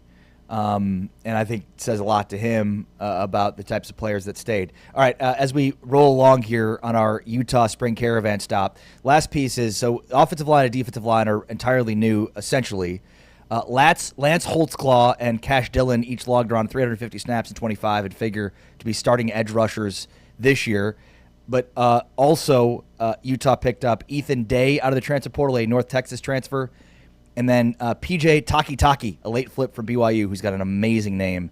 But Ethan Day, 6'4", 250-pound edge rusher out of North Texas, 53 total tackles, had 4.5 sacks in 2025. And again, PJ Taki, a guy that could factor in to that defensive tackle rotation. All right, more on Utah as our spring caravan rolls along. Morgan Scalley, the head football coach of Utah, joins us next. This is Big 12 Today, and this is our Modelo Spring Football Earned, Not Given, because the full-time fan by Modelo knows no off-season. Your Spring Caravan presented by Modelo continues next with Morgan Scalley. It's Big 12 Today on Big 12 Radio, presented by Modelo.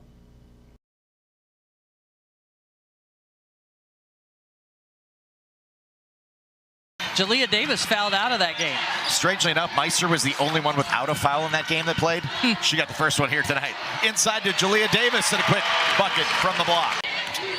Copeland on the dribble, hands off to Evans. Evans on the drive, double team. Mop in there on the help. Copeland on the drive.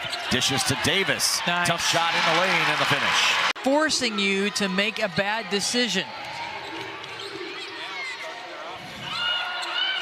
Evans, shot clock already down under 10. Get it to Davis. She drives. Pass. Malone up and good. And her tenacity did not allow that inbounds pass. Kansas breaks the pressure. Davis drives to the hole and finishes. 7.5 minutes to go. 4 players now with 4. Kansas breaks the pressure. Williams to Davis and the finish. And since she's been healthy, Kansas is a different type of team. Haley Timmer finding Whiting. Caught in the paint. Wide open, easy layup. Had a triple-double against Iowa State their last game. Randy Schneider trying to get his team back in rhythm in the second half here. Davis, and doing just that immediately. Dominant force, the ball down on the block. Good position, moving a cot up.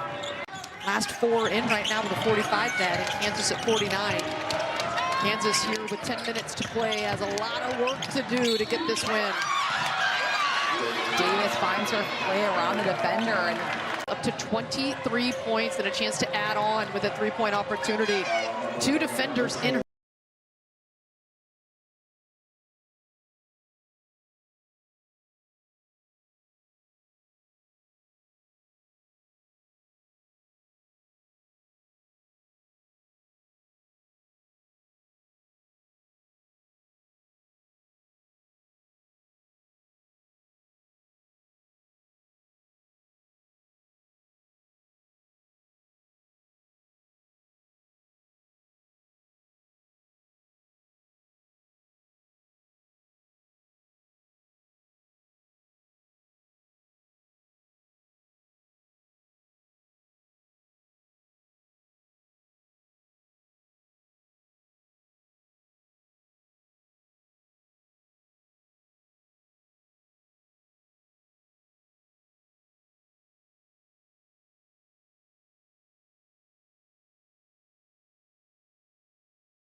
Back inside Big 12 today here on Big 12 Radio, part of our spring football series. We go around the conference, and today highlighting the Utah Utes. So we head out to Salt Lake City to welcome in new Utah head coach, Morgan Scalley.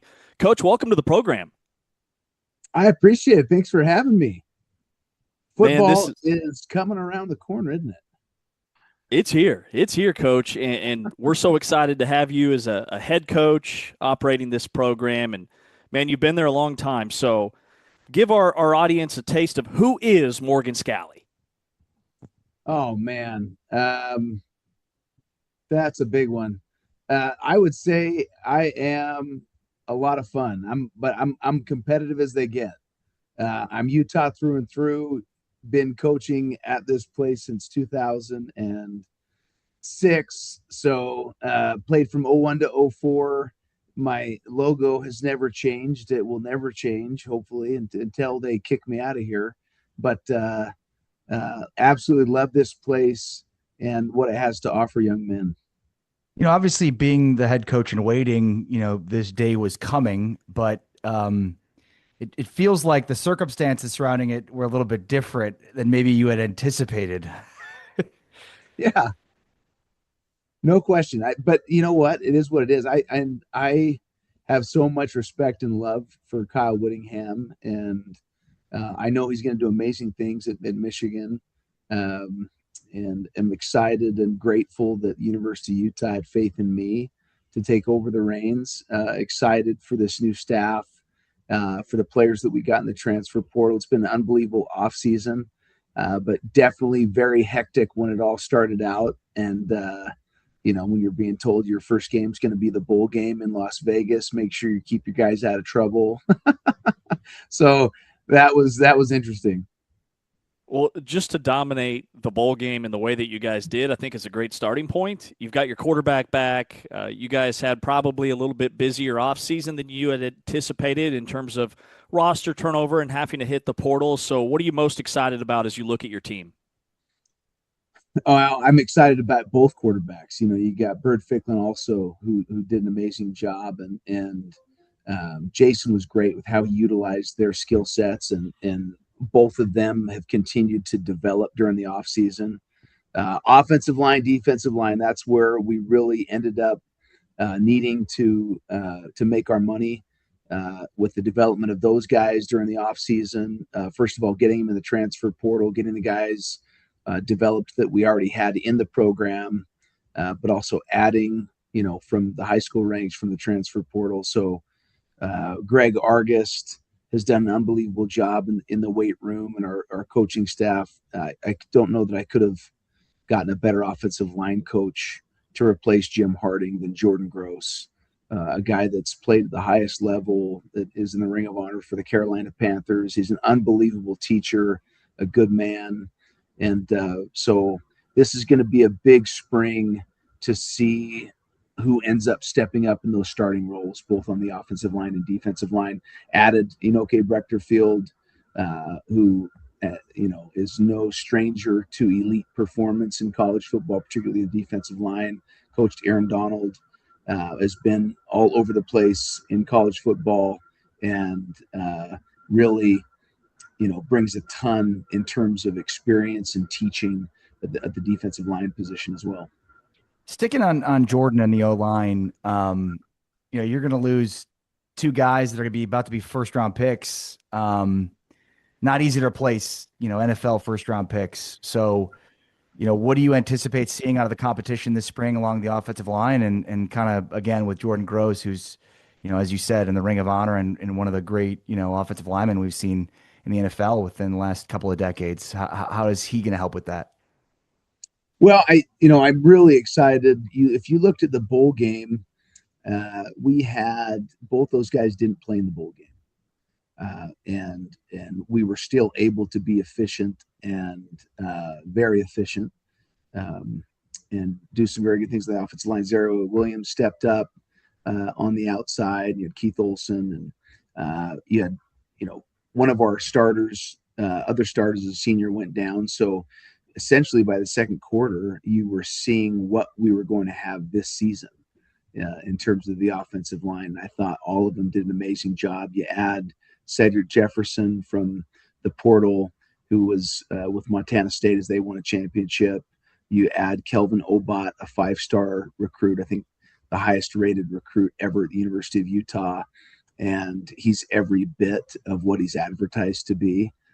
Spencer Fano came in, played as a freshman. I would anticipate the same thing from Kelvin, depending on how he develops this offseason.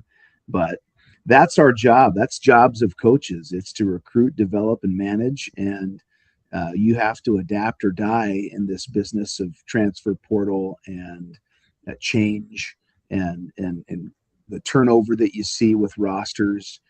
So I'm, very pleased with what our staff did during the off season. And the good thing about this game is you can't hide. Eventually you do have to play the game. So we'll find out if we're ready or not. Talking with Utah head football coach Morgan Scalley here on Big 12 Today, part of our spring football series as we highlight the Utes.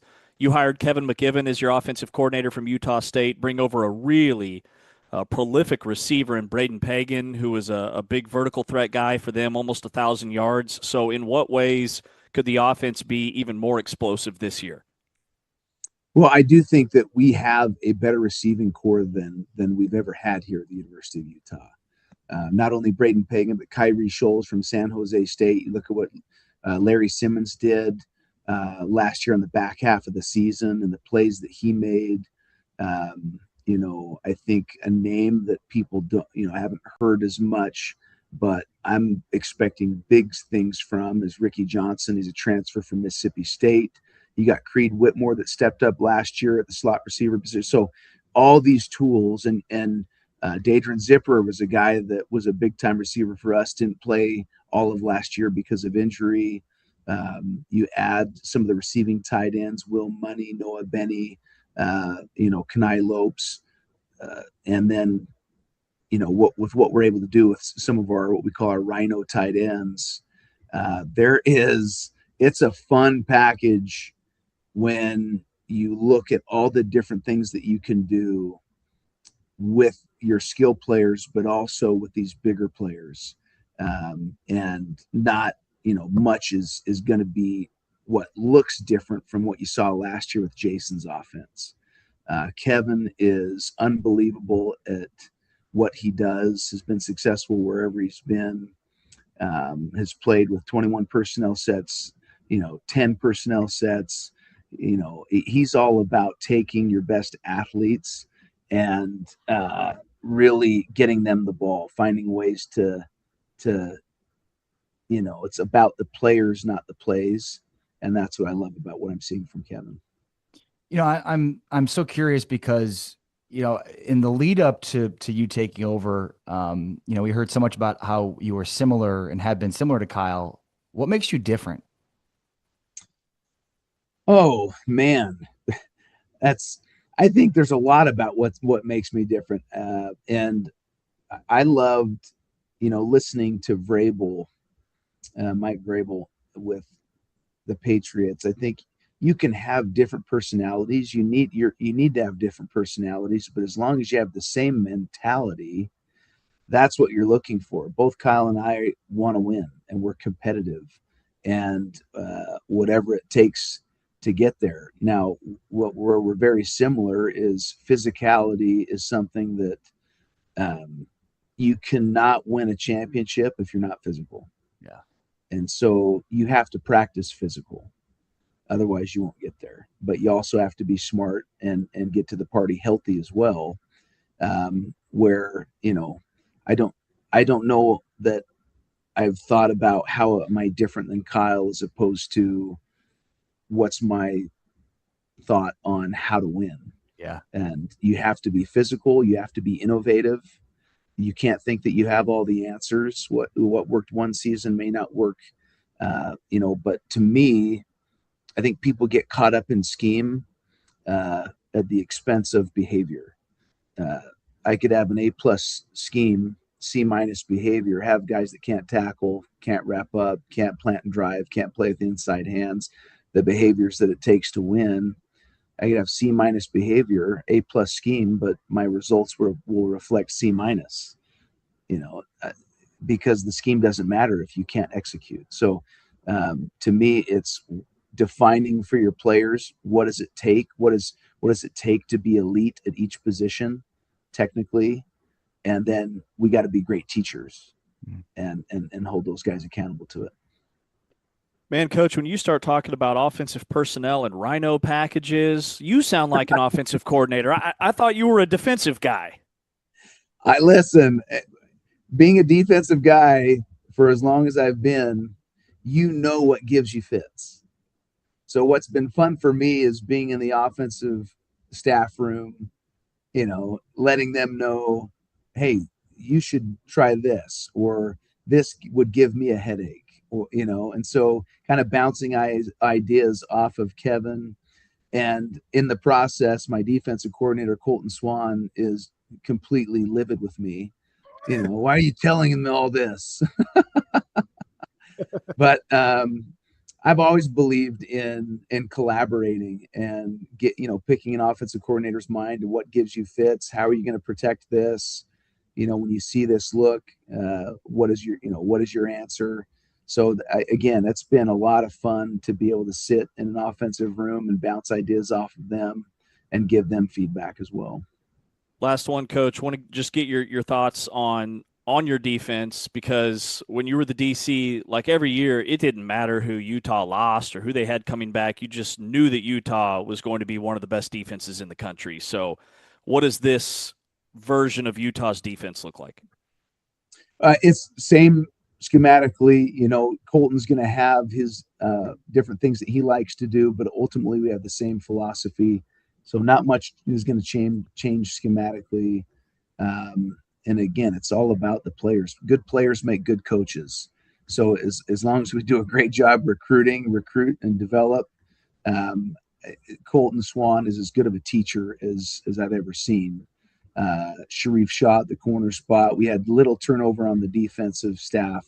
So I think you're going to see consistency there, just new faces. I'm so excited for the depth we have at the linebacker position, the safety position, corner, back, and defensive tackle is really where we're going to have to make our money this offseason in terms of how we develop and teach.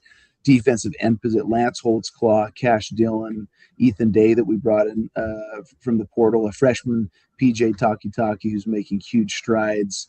I'm going to forget names here and there, but ultimately, at the defensive tackle spot and corner spot, that's where I'm excited this spring to see who steps up.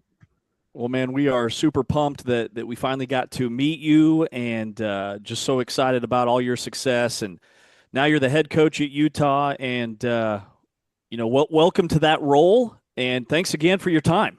I appreciate it. It's nice to speak to people when you're 1-0, because that a loss is going to come later on down the line, and a pat on the back isn't too far from a kick in the butt. So take it all in stride.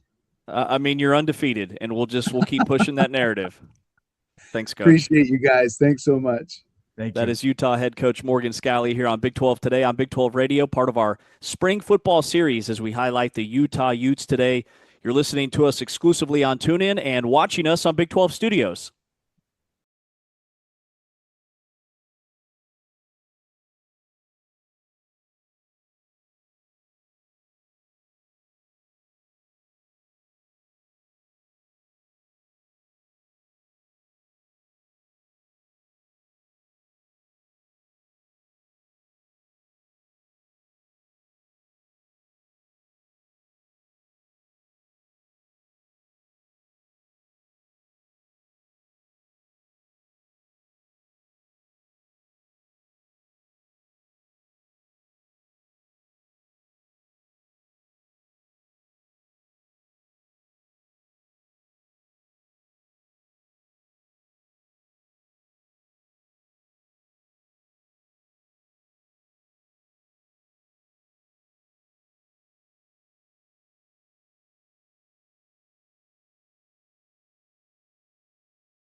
Big 12 Radio, this is Big 12 Today, presented by Modelo, heard on TuneIn, watched on Big 12 Studios.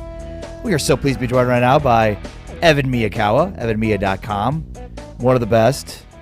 Evan, good morning, how are you?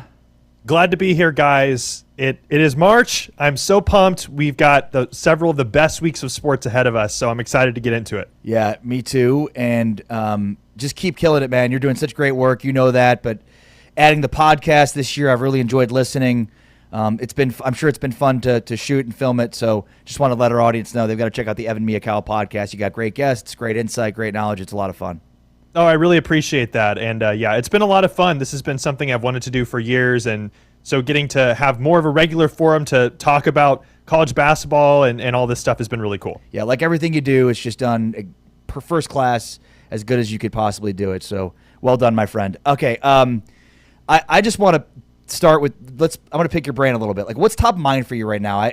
You've had a lot of stuff lately on the kill shot. I want to get into that with you too.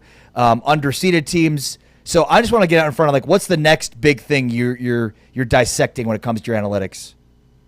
Oh my goodness. There's never just one thing. If you know me, there's always more things coming. I really think this is the time of year when so much of the season has been about, okay, which teams are going to emerge in the sport? That's part of what's so fun about college sports, is that we go into a year and we don't really know who the best teams will be. We have guesses at it.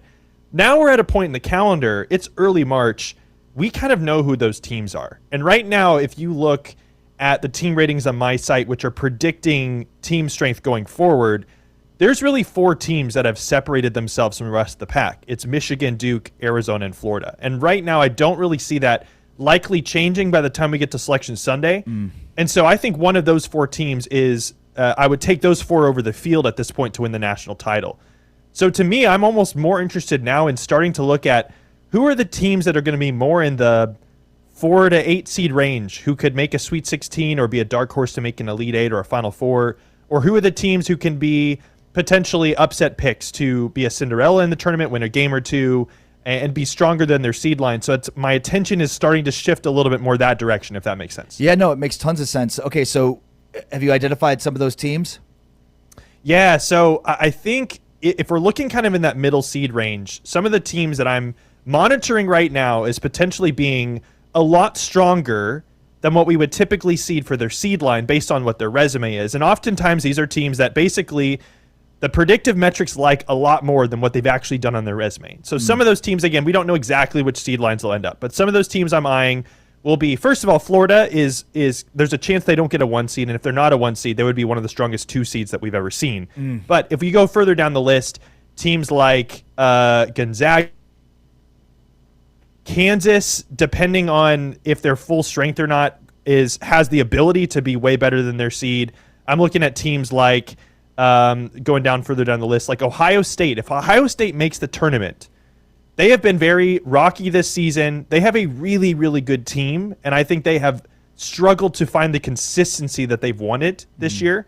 But they just had a big weekend win on the road or at home against Purdue that it's kind of put them in the tournament field. Right now, I have Ohio State rated as a top 25 team in the country. Wow. So if they were to get in as a 11 seed, a 10 seed, they will be much stronger than that, and I think that they could be a fun pick to pick as a team that could have an upset in their first round and then cause problems for a second round matchup against a 2 or 3 seed. So that's another team that I'm eyeing that's kind of in that area. Wow, and Ohio State over in Big 12 country here, we've been talking all the smack we possibly can because we want Cincinnati and we want as many bids as we could possibly get. So we've been looking at Ohio State's resume and saying, trying to poo-poo it. So that's an interesting insight. Well, Cincinnati falls in this category too. I didn't even consider them because right now they still wouldn't be in the tournament picture, but the momentum that they are carrying right now, they're right around Ohio State's strength level. They're a top 30 team right now, according to my site. And that's a team that if we're looking at their resume quality right now, where would I have them currently? They would be resume-wise still 2 games out of the field. So they still have a lot of work to do. They'd have to go on a tear in the Big 12 tournament to really pad their resume more. But this is a team that has been completely different than the beginning of the season. And so if Cincinnati can make the tournament, I'm absolutely cheering for this. I am all on board because they have a really good roster. They've massively underwhelmed this season. And this is the type of team that we often see in March Madness who ends up being the big storyline of a team that had a good roster, had a lot of high expectations coming into the season, massively underperformed, ends up getting into the tournament, and is seeded much worse than the strength of their team. Often teams kind of revert to preseason expectations, and Cincinnati absolutely would qualify as one of those teams if they can get in, but that's a big if. Yeah, and I'll say, so Cincinnati closes with TCU at TCU, which would be a quad 1 win, and then their last win was quad 1, so they, the 2-10 quad 1 record was not great, and if they add these two at the end of the year, they'd be 4-10, which is significantly better. I mean, do you think that'd be enough, or do you think they'd still have to make some noise in the Big 12 tournament? I still think they would need more. The saving grace right now is their predictive metrics are way better than their resume metrics. So if the committee, oftentimes the resume stuff is what's most important for getting in the field. And I think that's what's hurting them still in this case is they are much better than their resume at this point. That's very, very clear with some of the wins that they've pulled off in the last month. But if we're talking purely about who deserves to get in the tournament based on what they've done on their schedule record-wise, they're still 17-13. And this is a team that should be maybe 21-9 or something like that based on how good they are. So in that sense, they still need to probably win at least 2 games in the Big 12 tournament to have a chance, in my opinion. But we'll see what happens. Yeah. Talking with Evan Miya here, evanmiya.com. You mentioned Kansas earlier, and listening to the podcast, you've kind of brought up Kansas as a team to look for a lot. And as a Kansas fan, I feel like, and maybe Texas Tech's in the same category too, but Kansas certainly, is it almost like it's hard to look at their season-long trends, because they've had sort of 2 seasons within the same season and maybe 2 teams within the same season? Like, how do you judge output based on what this team looks like moving forward? Because it's like they've had 2 teams that have now finally come together to form one team. So can we really look at their season-long metrics that way? I think you still can, and part of here's my kind of big picture with Kansas. I had Kansas as a top 20 team in the preseason. I don't remember where they were ranked in the AP poll, but this was a team that was not expected to be one of the top 5 teams in the country. But they understood that they had the potential to make a Final Four, if not further, because of having Darren Peterson, right? What has ultimately happened is that on the balance of their season, they have been pretty much exactly as expected. I have them as the 16th best team in the country in terms of predicting what they're going to do forward. Their resume is very similar. If Darren Peterson had consistently played this whole year like A.J. DeBonta has at BYU, and Kansas had put up the exact same results, I don't think we would be really disappointed with this team. Yeah. I think we would just be saying this is a team that, has a really good freshman and has some other good players. We were never expecting them to be a top 5 team in the country, but they absolutely, because of Darren Peterson and Bill Self, they have the ability to cause some noise in March. That's what this team is. I think there is a lot more doom and gloom about this team just because of the whole will they, won't they with Darren Peterson and him being in and out and all that. But bottom line, it's not like they've crashed and burned during this whole sequence. It's not like they've dropped 4 in a row and are, sliding on their way into the tournament. I just don't see that. I still think that they have been managed through all of this turmoil to still be a top 20 team. They have some amazing wins. And so with all that being said, they're still a team you have to think about as having Final Four potential. And if they can kind of get the mojo together and be playing together as a group, then their ceiling is even higher because, like you said, they've not had that consistency. So I'm not really scared off by them in the sense of, I'm completely out. This is about what we expected, and I think they've managed it well despite some of the crazy circumstances. Yeah, that's such a good point. I want to highlight that. Coming into the season, everybody expected Darren Peterson to be fully available and playing full minutes, and you evaluated the roster at, 13th, 15th, 16th, somewhere between, as you said, 15 to 20. They've had all this turmoil, and yet they are where they were expected, which is kind of a miracle. And I'll say from a positive standpoint, even in the Arizona State loss, the second half, it feels like they're coming together as one team now because we're not talking about Peterson's minutes right now anymore. That narrative has gone away. So now it feels like he's fully ingratiated in the roster at the right time. So now they're figuring out how to play with each other in a way that they weren't able to the rest of the season. And so I think they're almost taking some lumps here, lost to Arizona State at Arizona State, simply by going through these things that they've needed to go through across the entire season. It might be too late to form that chemistry and continuity, but I think that's part of what they're going through right now, because Peterson's minutes are no longer a narrative right now that matters, because they haven't really been, for the last couple of weeks, a thing. Yeah, and I think, too, what was I going to say here? The thing with Darren – oh, yes, the national media is part of the problem. And I can even blame myself for this partly, because talking about Darren Peterson and what's really going on behind the scenes, and does he really want to play, and all this stuff, it grabs attention, it grabs headlines. It's a very interesting storyline. It's been one of the most interesting storylines in college basketball, arguably the biggest one outside of who's going to win the title and that sort of thing. But big picture, like you mentioned, if Darren Peterson had just been healthy, I don't think we would be talking about it in this way. But now it's become, oh, will he play or won't he play? And now that he's playing, it's, well, he's playing, but he's not been very good. And the reality is, like, people are going to always find something to criticize. And I certainly find it an entertaining conversation, so I love to talk about it.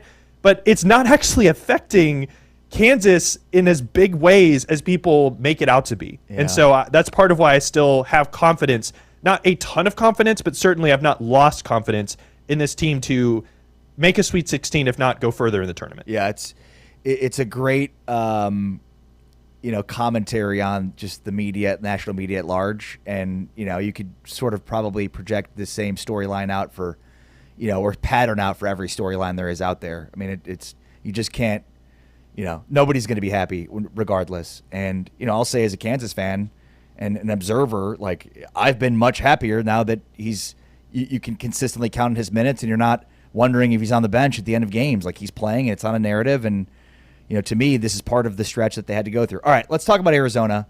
I believe on your most recent podcast that I listened to, you kind of isolated Michigan and Duke as the far away two best teams in the country. Did I hear that correctly? And then what's the difference with Arizona then relative to Michigan and Duke?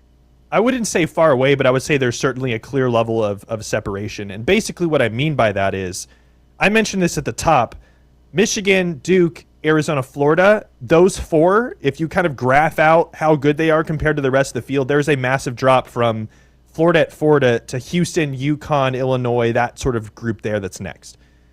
Within that group, though, there is another kind of clear tier gap, and that's Michigan and Duke, and then Arizona and Florida. And I fully believe that this Arizona team is good enough to win a national title and may realistically win one.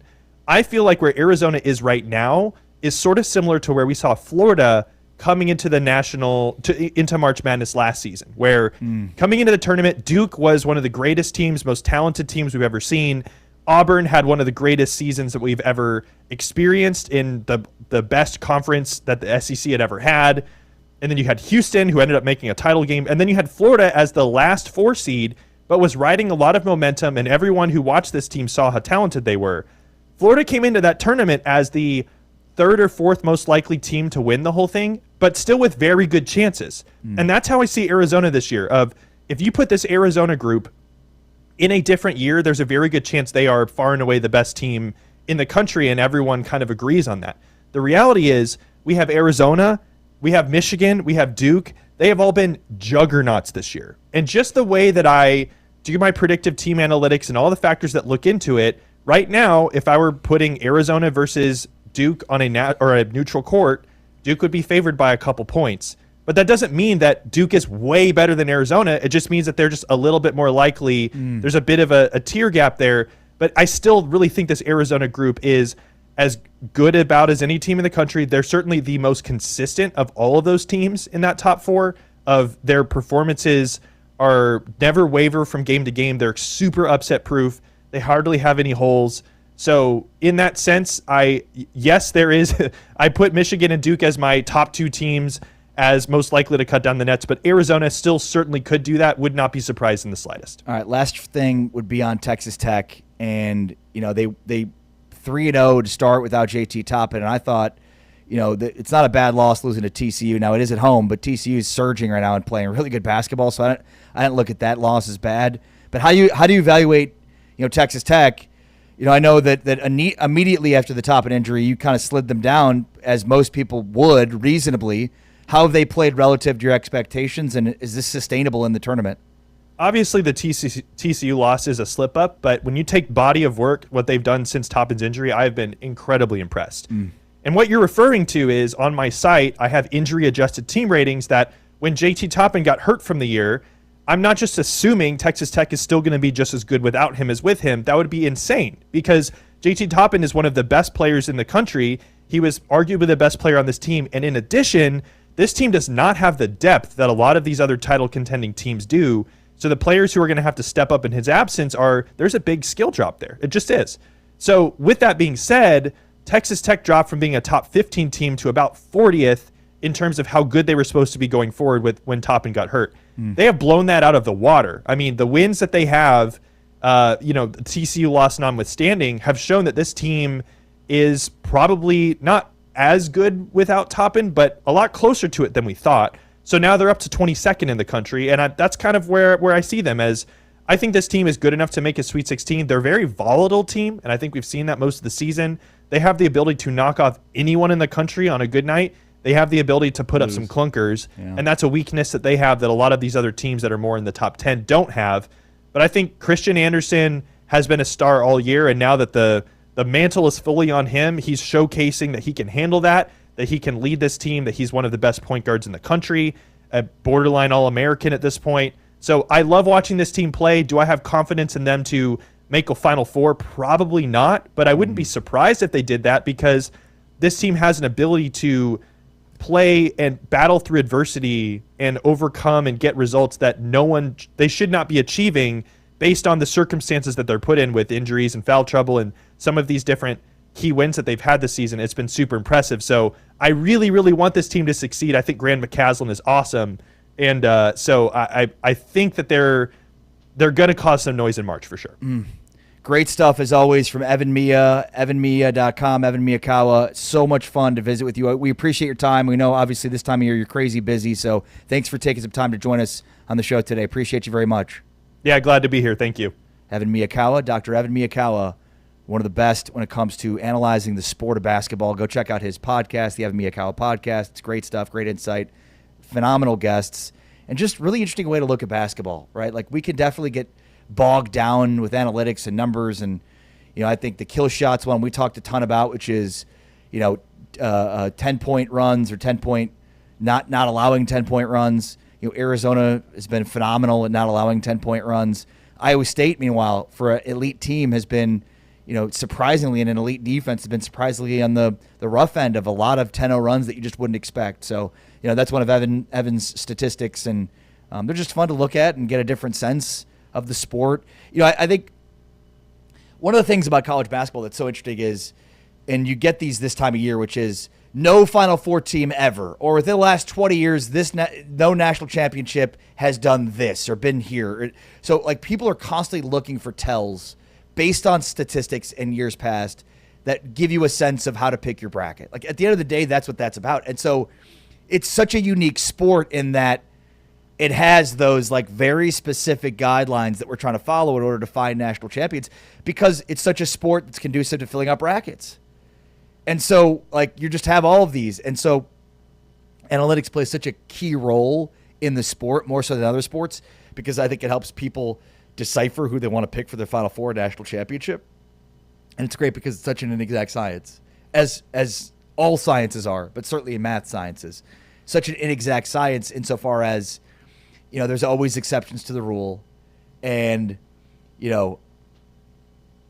even in a world where NIL dictates a lot of these rosters year in and year out, we still will see, things that you've never seen before, and teams losing despite analytics that say otherwise. And so I love to have a bunch of different numbers to look at and interesting ways to check out the game, and that's what Evan does at Evan Miyakawa and evanmiya.com. All right, I'm Ari Tepkin. This is Big 12 Today, presented by Modelo. We get into the day 2 of the women's tournament. Huge day ahead. That's on the way in the final whistle. It's Big 12 Today, presented by Modelo, heard on TuneIn, watched on Big 12 Studios. With Stacy.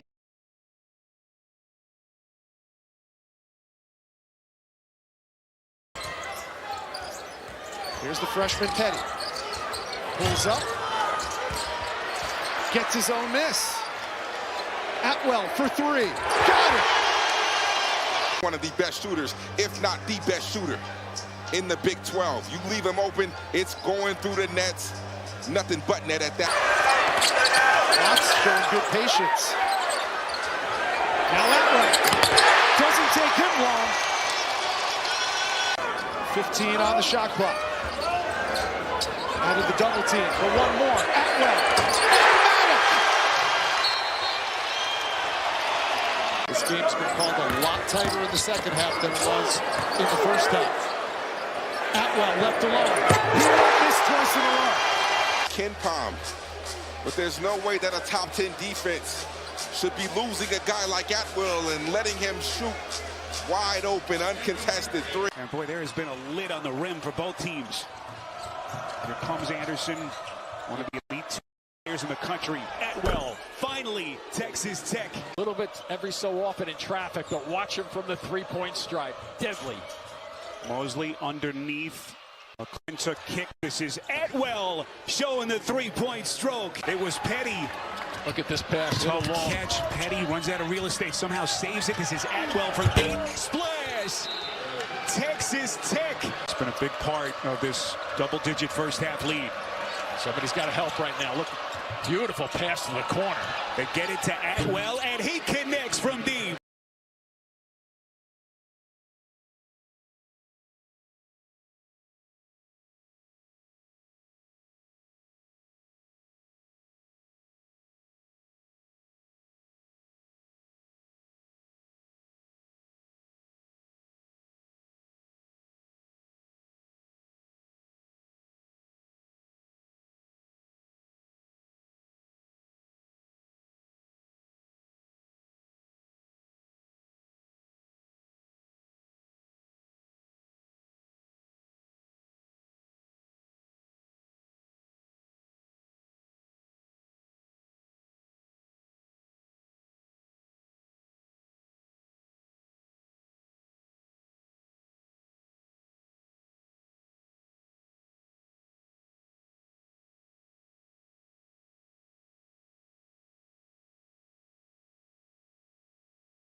Big 12 Radio. It's Big 12 today. We are presented by Modelo here on this Thursday. Day 2 of the women's tournament heats up. Phillips 66 Big 12 Women's Championship in Kansas City. There are some big-time matchups today. Also checking out some of the latest updates to bracketology. And Joe Lenardi must be asleep still because he still has last night's. That hasn't been fully updated. We'll await it. But I will say it's interesting. It's Stuckey from Action Network just tweeted out via X, your most likely Big 12 bracket. He says it's crazy how much BYU has fallen from a top 10 team to 10th in the Big 12. And looking at the current Big 12 standings, they would have BYU, 10th, amazingly, in the Big 12 at 8 and 9 in conference play. And then what's interesting is, so he's actually got Kansas as the most likely 3 seed in the Big 12 tournament, with Texas Tech the 4, Iowa State the 5. Now, Texas Tech would have to lose at BYU on Saturday and then would be in a 3-way tie, assuming Iowa State and Kansas both get wins. They would be in a 3-way tie with 6 losses. And I guess in that situation, Kansas would be the 3 and Tech would be the 4. But if Tech does win at BYU, which I kind of expect, then I think if Kansas and Iowa State both also win, Kansas and Iowa State would be tied. And I believe, based on the tiebreaker being head-to-head matchups, which would be 500, which would not break the tie, it would then be your record against the top opponents in the Big 12. And I think Kansas would have a better record in those games than Iowa State would, which would mean Kansas would be the 4 seed, Iowa State would be the 5. That's hugely important, obviously, because the top 4 seeds get double byes. The 5 seed has to play day 2, which is something that Kansas had to do last year. And it's not something Kansas or Iowa State, quite frankly, are used to doing at the Big 12 tournament. So it's basically Texas Tech wins, and they're going to be the 3 seed. Arizona, Houston would be the 2 seed. Houston has at worst a 3 seed because if Houston were to lose and Texas Tech were to win, I believe through tiebreakers, Texas Tech could then be the 3 seed, or rather the 2 seed, and Houston could be the 2 seed. But I think most likely Arizona 1, Houston 2, and then I don't know that Kansas is more likely to be the 3 than Texas Tech is. I mean, to go on the road and be a BYU team that's struggling here down the stretch, we'll see. But I think the most likely scenario to me, assuming everybody wins, would be Arizona 1, Houston 2, Texas Tech 3, Kansas 4, Iowa State 5. That means that Iowa State, if they were to win, would then get Texas Tech, or rather with Kansas and Iowa State, at the 4 seed line with Iowa State at the 5. We'll see. Obviously, Saturday's games will go a long way in this, and everybody normally doesn't win, so it's hard to just say, like, well, if everybody wins, this will be the way that it goes, because as we saw this last week, Wednesday, Tuesday, lots of things can happen when you expect things to go a certain way. So we will, of course, check in on that. All right, but second round action today from Kansas City. So it starts off 11 a.m. Central, 12 Eastern time, K-State, Texas Tech. That's not really a huge game of consequence. K-State's out of it. But the rest are in it, very much so. BYU, Utah, Arizona State, Iowa State, Kansas, Colorado's the nightcap. So you get BYU, Utah at 1:30 Central, Arizona State, Iowa State at 5:30 Central, and then Kansas, Colorado at 8. And all of those games are majorly important in terms of the NCAA tournament. So let's start with Iowa State, Arizona State. Iowa State's in. Arizona State needs a win to get in. It's going to be a really tough test for Arizona State because of Audie Crooks. And this is where I would say Kansas probably benefited here from being the 11 seed versus Arizona State as the 10 seed. You'd think being the 10 seed would be better. But if I'm Arizona State or Kansas, I'd rather play Colorado than Iowa State. That's not a knock on Colorado. It's more of a Iowa State had a tough stretch where they weren't fully healthy. Now they are. They're a different team than a 10 seed.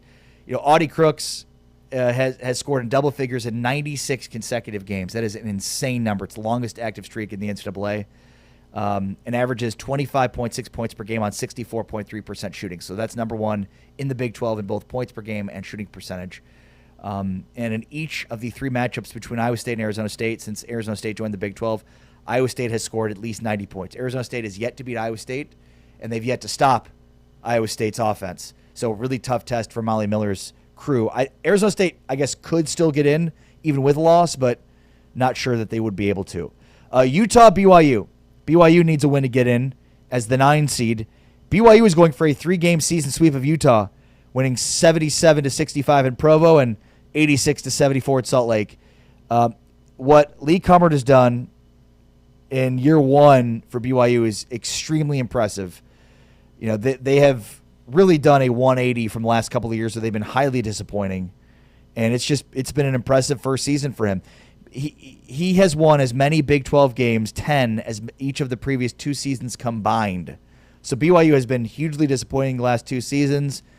Their new coach has come in and won as many games in 1 season in the Big 12 as they won in the last 2 seasons. Won the first ever Big 12 tournament game for BYU since joining the conference. So he's made a huge step forward for this program. But they're going to need at least one more win, I would think, to get in. BYU, Utah, that game is at 5:30 Central, 6:30. Sorry, the BYU-Utah game is actually at 2:30 Eastern, 1:30 Central. And then the nightcap is Colorado, Kansas. So Colorado, I think this is kind of a bubble matchup for both. Colorado is firmly in until they lost 2 straight to BYU and Utah to close out the year. And I think if they lose 3 straight, they could potentially be, out of the picture. Kansas absolutely needs a win to get in. But Colorado is trying to avoid 3 straight losses. But again, I think this is a game that both of these teams need very much so. Colorado ranks 3rd in the Big 12 in steals. They rallied to beat Kansas in Allen Fieldhouse just a month ago, 69-66. The winner gets Baylor on Friday. Again, I think Colorado is most likely in with a win and might be in even with a loss. Kansas might be in with a win, definitely out with a loss here. So, this is probably, in terms of the game with the most stakes, day 2, it's probably Colorado and Kansas. With Iowa State, Arizona State. Arizona State needs the win. Iowa State's already in, and then Utah, BYU. Obviously, I think both. Utah's probably in, but BYU definitely needs a win to get in. So, makes for a really interesting day 2 at the Big 12 championships. Day 1, we knew that those 3, Kansas, Arizona State, and BYU, needed wins in order to stay alive. They got those wins, setting up a huge day 2. So chalk yesterday. If it's chalk today, we're looking at a diminished field for the NCAA tournament. So we'll see if there could be some upsets across the day today when it comes to day 2 from the Big 12 championship, the Big 12 Phillips 66 Big 12 championship on the women's side in Kansas City. Tomorrow we'll be joined by somebody from the tournament in Kansas City to talk with us about what happened today. Hopefully Rachel Galligan, we shall see. But that'll be obviously a huge day for tomorrow's show. All right, plenty more to come on tomorrow's show, including the team that finished 4th in the Big 12, Houston. We'll visit with Willie Fritz and, of course, preview Houston, who I am very bullish on this season. In fact, I think they're a team that I would put in the top 2 along with BYU and Texas Tech based on what they return and what they added in the portal. That's on tomorrow's show. Plus, of course, we're taking a deep dive into the Saturday games and what they mean for the bubble in the Big 12. That's all on tomorrow's show. Thanks to Anthony Smith, our producer with Big 12 Studios. Thanks to T-Chains, Tamon Turner, our producer with TuneIn. I'm Ari Temkin. We're back tomorrow. But for now, Big 12 Radio, presented by Modelo, is out. Peace.